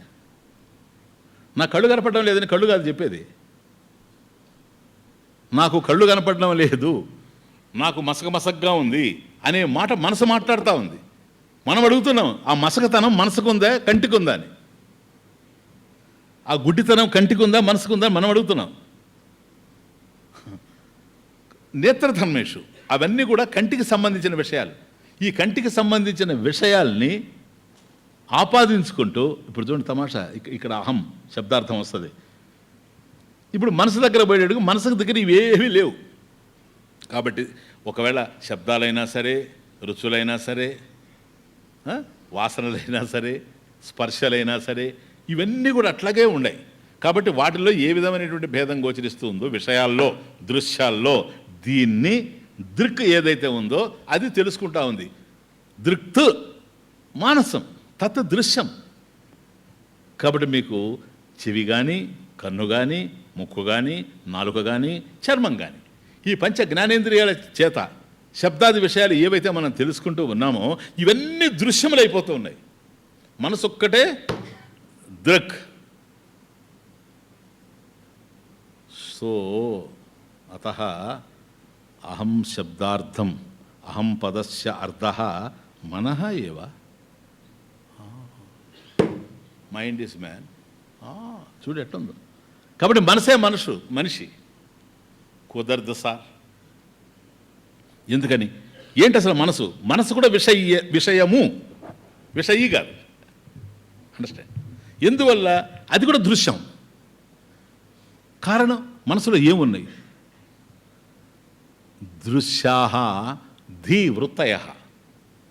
బుద్ధిలో ఉండేటువంటి సంకల్పాలు ఏవైతే ఉన్నాయో, థాట్స్ ఏవైతే ఉన్నాయో, ధీవృత్తయః బుద్ధి వృత్తులు, దృశ్యాః they are seen. Then who is the seer? క్లియరా? కొండ దృశ్యం, కన్ను దృక్కు, కన్ను దృశ్యం, మనసు దృక్కు. మనసులో సంకల్పాలు ఉన్నాయి, ఆ సంకల్పాలు నడుస్తూ ఉన్నాయి. ఏ విధంగా నడుస్తున్నాయో మనకు అర్థమవుతూ ఉన్నాయి. ఇప్పుడు ఈ సంకల్పం ఉంది, ఇప్పుడు ఈ సంకల్పం ఉంది, ఇప్పుడు ఈ సంకల్పం ఉంది. నేను కష్టపడుతున్నా, నేను బాధపడుతున్నా, నేను సంతోషపడుతున్నా, నేను ఆలోచిస్తున్నా, నేను ఆ విషయం ఆలోచిస్తున్నా, నేను ఈ విషయం ఆలోచిస్తున్నా. ఇవన్నీ నీ మనసులో నడిచిపోతూ ఉన్నాయి. ఒక సంకల్పం పోయిన తర్వాత రెండో సంకల్పం వస్తూ ఉంది. ఇది పోయిందని నీకు తెలుస్తూ ఉంది, అది వచ్చిందని నీకు తెలుస్తూ ఉంది, ఈ రెండు పోయినాయి, మూడోది వచ్చిందని నీకు తెలుస్తూ ఉంది. కాబట్టి అవన్నీ దృశ్యాహ. నువ్వు మారడం లేదు, అవి లేకుండా పోతున్నాయి, నువ్వు లేకుండా పోవడం లేదు. అహం. నువ్వు లేకుండా పోతే అవి లేకుండా పోయినవి అని చెప్పేవాళ్ళు లేడు. అతి క్రియాపదం ఉండుట. బీయింగ్ అంటే అది ఎలాగో వెళ్ళాయి. అర్థం కాదు. ఇప్పుడు వాటికి సంబంధించిన జ్ఞానం పోయిన వాటికి ఉందా, నీకుందా? పోయినవి ఎలాగో పోయాయి, వాటి జ్ఞానం ఎక్కడి నుంచి వస్తుంది? ఇక నీకున్నాయి. కాబట్టి దృశ్యాహ ధీ వృత్తయ. మనసులో ఏ వృత్తులైతే ఉన్నాయో సంకల్పాలు అవి దృశ్యములు. వాటిని ఎవరు చూస్తున్నాడు అంటున్నా? అహం కదా. దృశ్యాః ధీవృత్తయః సాక్షి దృగేవ సాక్షి ద్రష్ట. ఎందుకో తెలుసా? ఈ ఆలోచన వచ్చింది పోయింది, ఆలోచన వచ్చింది పోయింది, ఈ ఆలోచన వచ్చింది పోయింది, ఆలోచన వచ్చినప్పుడు నేనున్నాను, ఆలోచన పోయింది నేను ఉంటాను, ఆలోచన వచ్చింది నేనున్నాను, ఈ ఆలోచన కూడా పోయింది నేను ఉంటాను. ఇది ప్రత్యభిజ్ఞకి దారితీస్తూ ఉంది. జ్ఞాపకం రావడానికి కూడా కారణమే, స్మృతికి ఇదే కారణం. నేను కూడా పోతే స్మృతి లేదు, ఇక ఏం పోయినాయి అని చెప్పేవాళ్ళు లేరు. పోయినవి ఎలాగో పోయినాయి, పోయిన వాటికి పోయినట్టుగా తెలియదు. మేము పోతున్నామని పోయిన వాటికి తెలిసి అసలు పోకుండా ఉండేటి. అండర్స్టాండ్? వచ్చేవాడికి మేము వస్తున్నామని తెలియదు, పోయేవాటికి మేము పోతున్నామని తెలియదు. ఎందుకు? అవన్నీ విషయాలే గనక. విషయాలు కనుక జడం గనక, దాన్ని తెలుసుకునేది ఏదో అది చైతన్యం గనక. కాబట్టి దృశ్యాహ ధీవృతయ, కాబట్టి అవన్నీ దృశ్యములే. మనసులో ఉండే ఆలోచనలన్నీ, వాటిని ఎవరైతే చూస్తున్నాడో అతడు సాక్షి. అతడు సాక్షి. దృగేవ, దృక్ ఏవ. ఇతడు మాత్రం దృశ్యం కాదు. ఇతడు ఎప్పుడు దృశ్యం అవుతాడో తెలుసా? ఇతన్ని చూచేవాడు ఇంకొకడు ఉంటే, ఇతను మార్పు చెందితే. ఇతడు మారేవాడై ఉండాలి. ఇతడు మారేవాడైనప్పుడు వీడు మారాడని తెలుసుకునేవాడు మారనివాడై ఉండాలి. ఆ మారినవాడెవరో వాడు సాక్షి అవుతాడు. కాబట్టి ఇతనే గనక మారేవాడైతే ఇతను తెలుసుకునే మారనివాడు ఇంకొకడు ఉండాలి, వాడు సాక్షి కదా. వాడిని ఎవడు తెలుసుకుంటాడు? మళ్ళీ ఇన్ఫినిట్ రిగ్రెస్ పోతా ఉంటుంది ఇది. అందువల్ల సాక్షి మాత్రం దృశ్యం కాదు. సాక్షిని చూచేవాడు లేడు. అసలు సాక్షి శబ్దార్థమేది. సాక్షి పదస్య అర్థ సాక్షాత్ ఈక్షతే. సాక్షాత్ డైరెక్ట్గా చూచేవాడు, ఇంకొక దాని అవసరం లేకుండా. అండర్స్టాండ్? అది సాక్షి. సాక్షి సాక్షాత్ ఈక్షతే, డైరెక్ట్ రికగ్నిషన్. సాక్షి, ఇంకో దాని హెల్ప్ అవసరం లేదు. ఇటువంటి సాక్షి దృగేవా, అది దృక్, ద్రష్ట. తత్ సాక్షి సాక్షితయా స్థిత్వా స్ఫురన్, సాక్షిగా ఉంటూ ప్రకాశిస్తూ ఉంది. అది అహం ఇది ఈరియతే. అది అహం పదం చేత చెప్పబడుతూ ఉంది. ఇప్పుడు అర్థమైంది మీకు? అహం పదం ఏమిటి? దాని అర్థం అంటే సాక్షి చైతన్యం. సాక్షి చైతన్యం అంటే విషయాలు ఉన్నాయి, విషయాన్ని తెలుసుకునే ఇంద్రియాలు ఉన్నాయి. నాయన బాగా అర్థం చేసుకోండి, ఇది అసలు క్లారిటీ. విషయాలు ఉన్నాయి, విషయాన్ని తెలుసుకునే ఇంద్రియాలు ఉన్నాయి. ఇంద్రియాలు విషయాల్ని గ్రహిస్తూ ఉంటే దాన్ని గ్రహించేటువంటి మనసు ఉంది. మనసు ఉందంటే మనసులో వృత్తులు కదులుతూ ఉన్నాయి. ఈ వృత్తులు వస్తూ పోతూ ఉన్నాయి కనుక ఈ ప్రవాహాన్ని, సంకల్ప ప్రవాహాన్ని చూచేటువంటి ద్రష్ట కూడా ఉన్నాడు. అతనికి వీటికి సంబంధించిన జ్ఞానం కలుగుతూ ఉంది. ఇవి ఉంటే తాను ఎప్పుడూ ఉన్నాడు, వీటి మీద ఆధారపడి లేడు. అందువల్ల సాక్షాత్ ఈక్షతే. ఇదంత తేలిక అర్థం కాదు, చెప్తాను. సాక్షి అంత తేలికైంది కాదు. కాబట్టి సాక్షాత్ ఈక్షతే అన్నప్పుడు ఇక్కడ మనం ఇంకోటి కూడా చూడాలి. దృశ్యా ధీవృతయ సాక్షి దృగేవ. సాక్షి దృక్ అవుతూ ఉన్నాడు కదా ఇక్కడ. ఓకే. అయం ఘట అన్నప్పుడు జాగ్రత్త, 10 నిమిషాలేండి. ఇది కుండాన్ని ఎట్లా చెప్తున్నావు నువ్వు? చూస్తున్నావు కనుక చెప్తున్నావు. నీ కంటికి అది అందకపోతే చెప్పగలవా ఇది కుండాని? అందుడు చెప్పలేడు, నువ్వు చెప్తావు.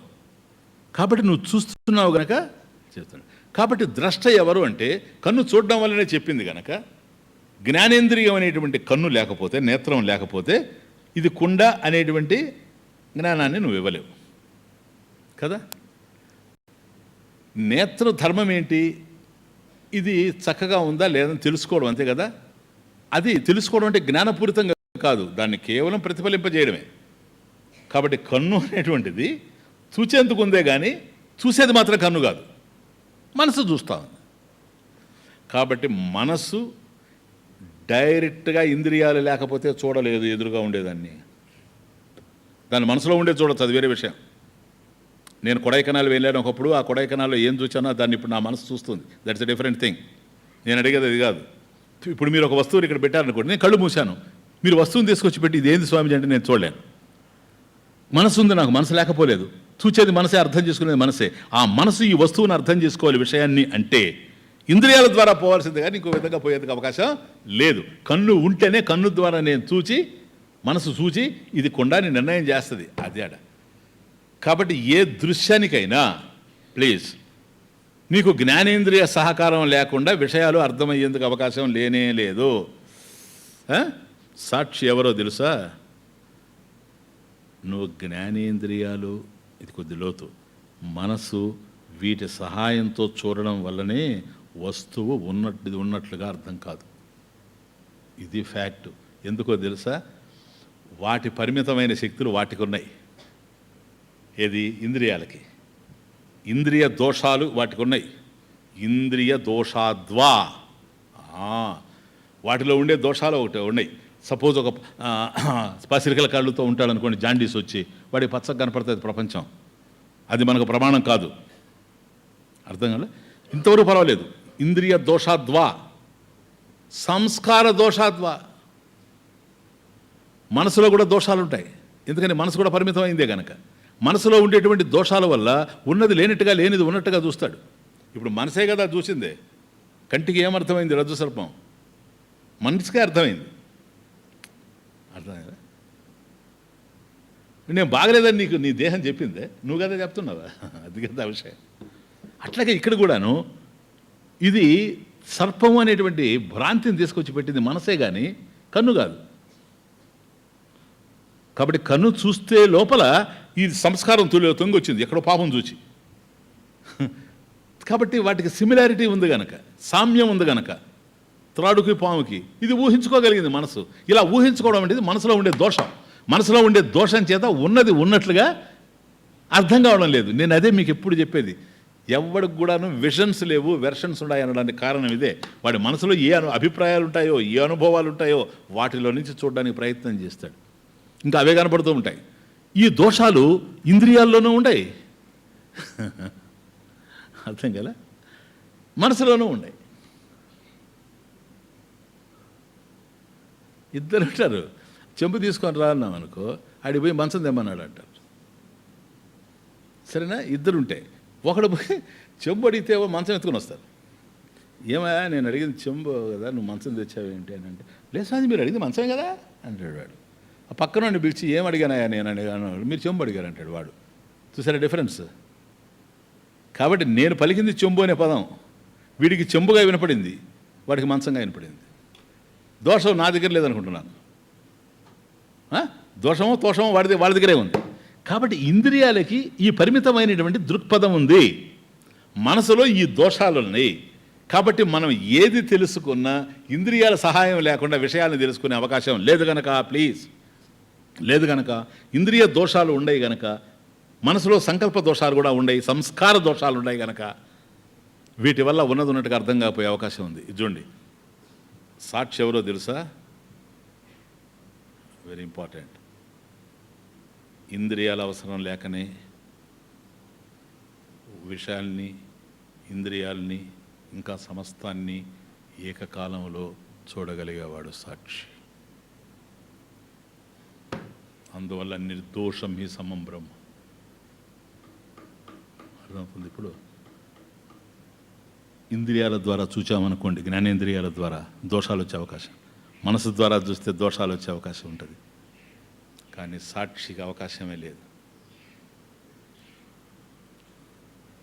బాగా అర్థమవుతుంది ఇప్పుడు కొద్ది టిపికల్ పాయింట్ ఇది. ఇంద్రియాలు అవసరం లేకుండానే వస్తువులు చూస్తాడు అంటున్నాను. ఎందుకో తెలుసా? వస్తువులు తనకన్నా అన్యంగా లేవు సార్. అది ఇంద్రియాలు తనకన్నా వేరుగా లేవు. వస్తువులు ఉన్నాయి, తానున్నాడు. వస్తువులు లేవు, తాను ఉంటాడు. ఇంద్రియాలు ఉన్నాయి, తానున్నాడు. ఇంద్రియాలు లేవు, తానుంటాడు. కాబట్టి ఒకేసారి ఇంద్రియాలు కదులుతూ ఉన్నాయంటే ఆధారమైనటువంటిది చైతన్యం కనుక ఇంద్రియాల్లో కూడా అదే ఉంది. వాటి ధర్మాలు దోషాలు ఉండొచ్చు. అర్థమవుతుంది? జ్ఞానేంద్రియాల యొక్క ధర్మాలు ఏవైతే ఉన్నాయో, నేత్ర ధర్మేశ్వర్ ఇంతకుముందు చెప్పామే, ఆంధమాంధ్య పటుత్వేషు, ఆ ధర్మాలు నేత్ర ధర్మాలు కనుక ఆ దోషాలు వాటికి ఉండొచ్చు. దోషాలతో సంబంధం కాదు ఇది, స్ఫురన్ ప్రకాశింపజేస్తూ ఉంది. ఏవి ఉంటే వాటిని ప్రకాశింపజేస్తూ ఉంది. ఇది ఉండడం వల్లనే ధీవృత్తయ, బుద్ధిలో వృత్తులు కదులుతూ ఉన్నాయి. ఇది లేకపోతే కదిలేందుకు అవకాశం లేదు. వృత్తులు ఏవి ఉండినా ఇది ప్రకాశిస్తూ ఉంది, వృత్తులు లేకపోయినా తాను ప్రకాశిస్తూనే ఉంటుంది. నాటక దీపం అంతే. కాబట్టి లైటు వెలుగుతూ ఉంది, ఎలక్ట్రిసిటీ ఉంది, లైట్ కూడా కాదు ఎలక్ట్రిసిటీ ఉంది, బల్బు వెలుగుతూ ఉంది. బల్బు వెలిగేటువంటి చోట విద్యుత్ శక్తి ఉంది, విద్యుత్తు ఉంది. బల్బు ఆరిపోతే కూడా విద్యుత్ ఉంది. బల్బు ఆరిపోవడానికి ఫిలమెంట్ ఫెయిలే కానీ, దాంట్లో ఉండే దోషమే కానీ విద్యుత్ శక్తి మాత్రం లేకుండా పోలేదు, అప్పుడు కూడా ఉంది. కాబట్టి స్ఫురన్ ప్రకాశిస్తూనే ఉంది. కాబట్టి ఇప్పుడు సాక్షి శబ్దార్థం చూచారా? ఇంద్రియాల అవసరం లేకుండానే చూడగలడు, కానీ ఇంద్రియాల అవసరం లేకపోతే మనసు చూడలేదు. మనసు అవసరం లేకుండా, ఇంద్రియాల అవసరం లేకుండా విషయాల్ని చూసేటువంటి శక్తి, సర్వాన్ని చూసేటువంటి శక్తి, అది సర్వాన్ని చూసేటువంటి శక్తి ఇక్కడ ఉంది. కాబట్టి సాక్షాత్ ఈక్షతే అంటే సాక్షాత్ పశ్యతి సర్వం, సాక్షాత్ ఈక్షతే పశ్యతి సర్వం, సర్వం ఇది ఒకే సమయంలో సమస్తాన్ని చూచేదేదో అది సాక్షి. ఎందుకో తెలుసా? అది ఒక్కటే దృక్, మిగతా అన్ని దృశ్యాలే. ఎన్ని ఉంటే అన్ని దృశ్యాలే గనక దృశ్యాల మధ్య డిఫరెన్స్ అవసరం లేదు, అన్ని దృశ్యాలే గనక. దృగేవ సాక్షి, సాక్షి దృగేవ నతు దృశ్యతే. దీన్ని చూడడానికి మరొకటి లేనే లేదు. ఇది సాక్షి చైతన్యం అంటున్నాను నేను. అంటే ఏంటో తెలుసా? దృశ్యా ధీవృతయ, నాయన ధీవృతయ దృశ్య కదా. అసలు సాక్షి చైతన్యం చూడండి, తమాషా అక్కడ 2 పదాలు వాడాల్సి వస్తుంది. ఎందుకో తెలుసా? చాలా ఇంపార్టెంట్, ఇది కూడా చాలా లోతైన విషయం. ధీవృత్తయ దృశ్యా, దృశ్యములుగా బుద్ధిలో ఏ వృత్తులైతే ఉన్నాయో అవి ఉన్నప్పుడు ఇది సాక్షి. అవి ఉన్నప్పుడు ఇది సాక్షి. ఎందుకు సాక్షి? వాటిని చూస్తుంది కదా. సాక్షాత్ ఈక్షతే పశ్యతి సాక్షి. వృత్తులు లేకుండా పోతే చైతన్యం, వృత్తులు లేకుండా పోతే చైతన్యం. వృత్తులు ఉంటే సాక్షి చైతన్యం, వృత్తులు లేకపోతే చైతన్యం. అది సాక్షి చైతన్యం అంటే. కాబట్టి ఇదే చైతన్యం దృక్కు అనాల్సిన అవసరం లేదు. ఎందుకు దృక్ అంటావు? అసలు ద్రష్టాన్ని ఎందుకంటావు? చైతన్యాన్ని ఉండే చైతన్యమే నాకు కించన నాస్తి, చైతన్యం తప్ప రెండో వస్తువే లేదు. దాన్ని పట్టుకొని ద్రష్ట ఎందుకు అంటున్నావు? ద్రష్ట అంటున్నావు అంటే దృశ్యం ఉంది అని అర్థం. ధీవృత్తయ దృశ్యా. కాబట్టి మనసులో ఉండేటువంటి వృత్తులు దృశ్యాలు అయినప్పుడు ద్రష్టుల దృక్కు సాక్షి, వాటిని చూస్తూ ఉంది కనుక. పోతూ ఉంటే ఆ సినిమా, మనసులో సినిమా నడుస్తూ ఉంటే చలనచిత్రం దాన్ని చూస్తూ ఉంది కనుక సపోజ్ అది ఆగింది, ఇది చైతన్యం. క్లియర్? ఇప్పుడు సాక్షి మాత్రం ఎవరు? నేనే. అహం, అహం ఇది ఈర్యతే. అహం బ్రహ్మ అస్మి అనేటువంటి 3 పదాల్లో అహం శబ్దార్థం ఏంటో తెలుసా? అహం అంటే నేను, నేనంటే ఎవరయ్యా? సాక్షి. సాక్షి నేను, సాక్షి మాత్రం. See the experience of Sadashiva Brahmendra. సాక్షి మాత్రోహం, అహం సాక్షి మాత్ర, సాక్షి మాత్రోహం ప్రగళిత పక్షపాతోహం. ప్రగళిత క్షాళనమైపోయినటువంటి పక్షపాతం. పక్షపాతం ఏంటి? దోషం, ఇంద్రియ దోషం, సంస్కార దోషం. ఇంతకుముందు చెప్పాను చూసారా? కాబట్టి ఇంద్రియాల్లో, జ్ఞానేంద్రియాల్లో ఉండేటువంటి దోషాలు క్షాళనమైపోయినటువంటి పరిస్థితి. అంటే లేవు. మనసులో ఉండే దోషాలు లేవు. ఎందుకని? మనసుని, ఇంద్రియాలని, విషయాల్ని ఏకకాలంలో సాక్షాత్ ఈక్షతే పశ్యతే ఇది సర్వం.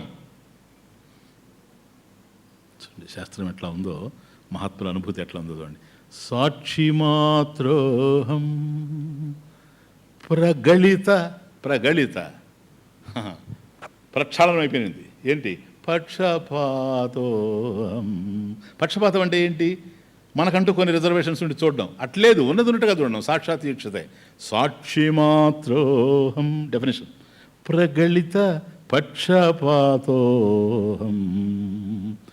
మోక్షస్వరూపోహం. అహం శబ్దార్థమే మోక్షం. నువ్వెవరో నీకు తెలిస్తే అదే మోక్షం. మోక్షస్వరూపోహం ఓంకారగమ్యోహం. అకార ఉకార మకారాలు విశ్వతైజస ప్రాజ్ఞులు. జాగ్రత్త స్వప్న సుషుప్త్యావస్థల్లో ఏదైతే సాక్షి మాత్రంగా ఉందో అది ఆడ సాక్షి. దృగేవా నతు దృశ్యతే. మోక్షస్వరూపోహం ఓంకారగమ్యోహం సూక్ష్మోహం అనఘోహం అద్భుతాత్మాహం. సూక్ష్మోహం. సూక్ష్మ శబ్దం ఏంటో తెలుసా? సర్వవ్యాపకమైంది. సర్వవ్యాపకమై ఉంది, ఇక్కడ ఉంది. జగత్తు ఉంది. జగత్తుకు సాక్షి ఎవరు? మయాధ్యక్షేణ ప్రకృతి సూయతే సచరాచరం. కాబట్టి ప్రకృతిలో ఆయన సాక్షి. విద్యాధికారి అస్మిన్ దేహే త్వం సాక్షి. క్లియర్. మోక్షస్వరూపోహం ఓంకారగమ్యోహం సూక్ష్మోహం. సర్వగతమైనటువంటి చైతన్యం తానే. అనఘోహం పాపరహితుడు. ఏ పాపం ఉండినా విషయాల్లో ఉండాలి, ఇంద్రియాల్లో ఉండాలి, మనసులో ఉండాలి. తనలో లేదు, ద్రష్టలో లేదు. సూక్ష్మోహం అనఘోహం. ఏమని వర్ణిస్తావు? అద్భుతాత్మాహం. Is all wonder. సూక్ష్మోహం అనఘోహం అద్భుతాత్మాహం పూర్ణబోధోహం సదానంద పూర్ణ బ్రహ్మాహం. సో సాక్షి చైతన్యం. సీనవ్ అహం శబ్దార్థ సాక్షి చైతన్యం. అహం పదస్య శబ్దార్థ సాక్షి చైతన్యం. సాక్షి చైతన్యం బోధస్వరూప ఏవ. అది కేవలం జ్ఞానస్వరూపం. జ్ఞానము అంటే మరొక దాని మీద ఆధారపడి ఉండే జ్ఞానం కాదు. ఇంద్రియాల మీద ఆధారపడి, మనసు విషయాల మీద ఆధారపడి ఇంద్రియాలు, ఇటువంటిది కాదు. మరొక దాని మీద ఆధారపడకుండా ఉండేది. The test of reality is non dependence. ఇంకొక దాని మీద ఆధారపడకుండా ఉండేది ఏదో అదే. దానికి పరీక్ష, సత్యానికి పరీక్ష అదే నాన్ డిపెండెన్స్. ఇంకో దాని మీద ఆధారపడకుండా ఉండేది. ఎందుకని? దేని మీద ఆధారపడినా అది మిథ్య అయిపోతుంది, సత్యం అయ్యేందుకు అవకాశం లేదు. ఇది సత్యం గనక. అండర్స్టాండ్? కాబట్టి ఘటః అస్తి అన్నప్పుడు ఇది పాయింట్, అది వదలడం లేదు. ఘటః అస్తి అయినప్పుడు ఏంటది? అయ్యా నేను కుండను చూస్తున్నాను. The pot is. కంక్లూడ్ చేస్తున్నా, జాగ్రత్తగా వినాలి. ఇక్కడ ఒక చిన్న ధ్యానంలాగా చెప్తాను మీకు, ఏదో వస్తుంది థాట్. I see pot.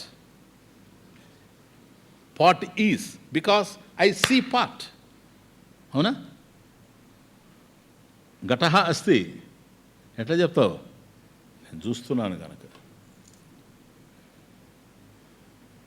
అహమస్మి. ఘటః అస్తి. ఇంతకుముందు చెప్పాను. అస్తి, అస్మి, అసి.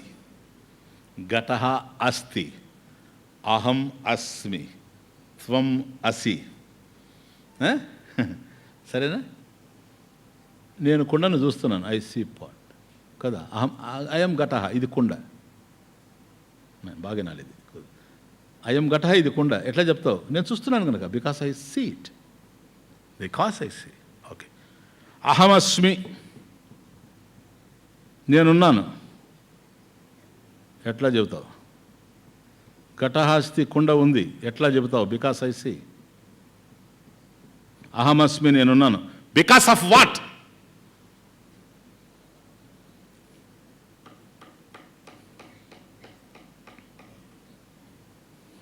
ఇది అహం శబ్దార్థం.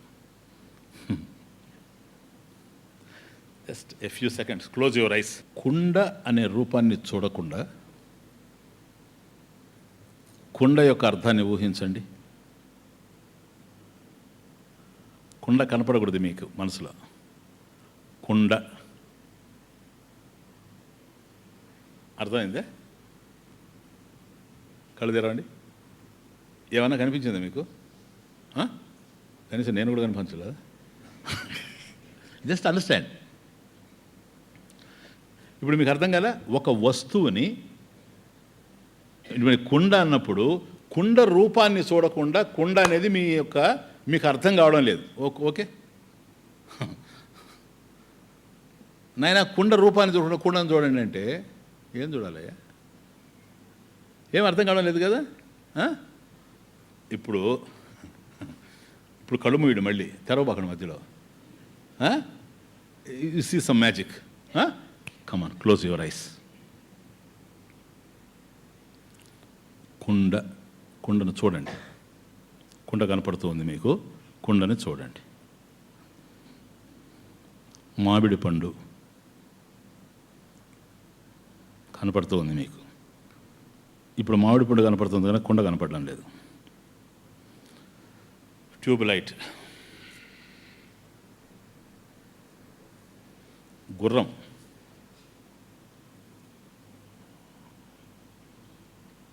సైకిల్, ఆవు,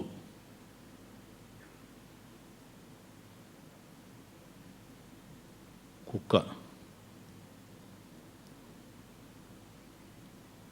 కూజ,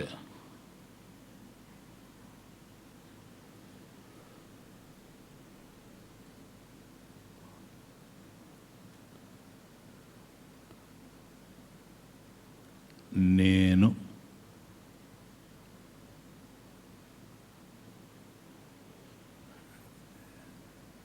చైతన్యం,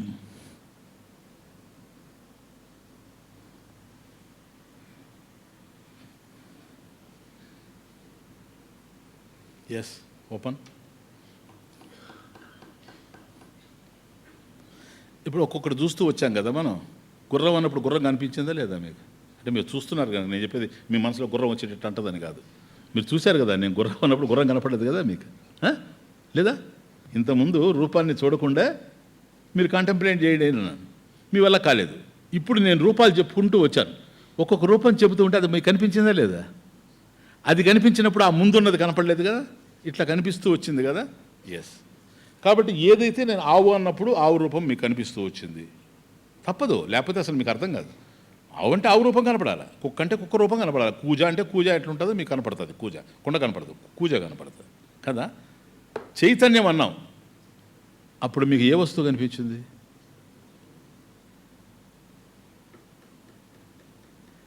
ఆ చైతన్యం అని నేను అన్నప్పుడు కానీ, అహం నేను అన్నప్పుడు కానీ, గుర్రం అన్నప్పుడు గుర్రం యొక్క రూపం కోసం నువ్వు చూచావు. మామిడి పండు అన్నప్పుడు మామిడి పండు రూపం కోసం నువ్వు చూచావు. చైతన్యము అన్నప్పుడు చైతన్యం రూపం కోసం నువ్వు చూచావా? నేను అన్నప్పుడు ఆ నేను రూపం చూడాలి అని నువ్వు చూచావా అంటున్నాను నేను. లేదు. ఎందుకని? చైతన్యం అనే దానికి అర్థం లేదా? చైతన్యం అనే పదానికి అర్థం లేదా? అర్థం ఉండేటప్పుడు నీకెందుకు కనపడలేదు? అది నీకు అర్థం తెలిసినప్పుడు అది ఎందుకు కనపడలేదు? నేను ఉదయం నుంచి సాయంత్రం వరకు నేను నేను నేను నేను అంటున్నావు కదా, ఆ నేనునే కదా నేను చూడమన్నాను. కుక్కనైనా చూడగలేవు కానీ నేను చూడలేకపోయావు. కుక్క అన్నప్పుడు కుక్క ఎట్లుంటుందని చూస్తే నీ కుక్క కనపడింది. అహం నేను అనేది చూడు అన్నప్పుడు, చైతన్యం ఆత్మ అనేటివి చూడమన్నప్పుడు నువ్వు చూడడానికి ప్రయత్నం చేశావు కానీ చూడలేకపోయావు. ఎందుకని? ఆ పదానికి అర్థం లేక కాదు, ఆ పదం ఏ వస్తువుకు సంబంధించింది కాకపోవడం చేత. అది వస్తువు కాదు, వస్తురహిత చైతన్యం, ఆబ్జెక్ట్లెస్ అవేర్నెస్. ఆబ్జెక్ట్లెస్ అవేర్నెస్, వస్తురహిత చైతన్యం. ఇప్పుడు నేను అడుగుతున్నా, నువ్వు అహం అన్నప్పుడు, అహం అని నువ్వు అనుకుంటున్నావంటే త్వం, అంతే, ఇంకే లేదు కదా. ఆ అహం పదానికి అర్థం ఏమిటి? What's the meaning? కుండకు మీనింగ్ ఉంది, అందుకని కుండ కనిపించింది నీకు. కుండ అనే పదానికి అర్థం ఉంది కానీ కుండ కనిపించింది. గుర్రం అనే పదానికి అర్థం ఉంది కానీ గుర్రం కనిపించింది. ఈ అహం నేను ఆత్మ అనేటువంటి పదానికి అర్థం ఉంది కానీ నీకు రూపం కనిపించడం లేదు. అర్థం ఏంటి స్వామీజీ? దానికి అర్థం ఏంటి? కనిపించేది కదా. వీటికన్నిటికీ అర్థాలు ఉన్నాయి నాకు కనిపించాయి. కాబట్టి అహం, చైతన్యం, ఆత్మ అనేటువంటి దానికి అర్థం ఉంటే ఎందుకు కనిపించదు? ఎస్. ఏంటి దాని అర్థం ఏంటి? చైతన్యం యొక్క అర్థం ఏంటి? You are the meaning. చైతన్యానికి అర్థం ఏంటో తెలుసా? నువ్వే. నువ్వే నువ్వే ఉండవు కదా. నిన్ను నువ్వెట్లా చూస్తావా? నిన్ను నువ్వు చూచావనుకో, నువ్వు ద్రష్ట అవుతావు, నువ్వు దృశ్యం అవుతావు. ఈ రెండిట్లో ఎవరు నువ్వు? సాక్షి చైతన్యం కదా. నిన్ను నువ్వు చూడలేవు. అవి ఉన్నవి అని తెలుసుకోవడానికి నువ్వు అవసరం. నువ్వు ఉన్నావని తెలుసుకోవడానికి ఏది అవసరం లేదు. ఎందుకని? స్వతసిద్ధం. స్వతసిద్ధం, ప్రమాణ సిద్ధం కాదు, స్వతసిద్ధం. Self evident sir. క్లియర్? స్ఫురన్. అది హృదయ కుహర మధ్యే కేవలం బ్రహ్మమాత్రం. అహం అహం ఇతి, అహం అహం ఇతి, నేను నేను నేను నేను అంటూ హృదయ స్థానంలో సాక్షాత్ సాక్షాత్ ఆత్మరూపేణ భాతి. స్ఫురన్ స్ఫురన్ ఆత్మరూపేణ భాతి. కాబట్టి నేను అని నువ్వు పలికేది ఒక దశలో దేహం అని, ఒక దశలో ఇంద్రియాలని, ఒక దశలో మనస్సు అని, ఒక దశలో బుద్ధి అని ఇట్లా మాట్లాడుతున్నావు. కాబట్టి అహం పదస్య అర్థ, అహం శబ్దార్థ సాక్షి చైతన్యం ఏవ. అది కూడా ఎప్పుడు? దృశ్యాహ దీవృతయ యు ఆర్ సాక్షి. సాక్షి చైతన్యం. ఎందుకని? మనసులో వృత్తులు నడుస్తున్నాయి కనుక. వృత్తులు లేనప్పుడు చైతన్యం ఏవ. కాబట్టి ఈరోజు అహం బ్రహ్మాస్మి అనే 3 పదాల్లో అహం శబ్దార్థం, నేను అనేటువంటి పదానికి అర్థం ఏంటో ఈరోజు చూసాం. రేపు బ్రహ్మ శబ్దానికి అర్థం కావాలి, అస్మి అనేటువంటి క్రియాపదానికి అర్థం కావాలి.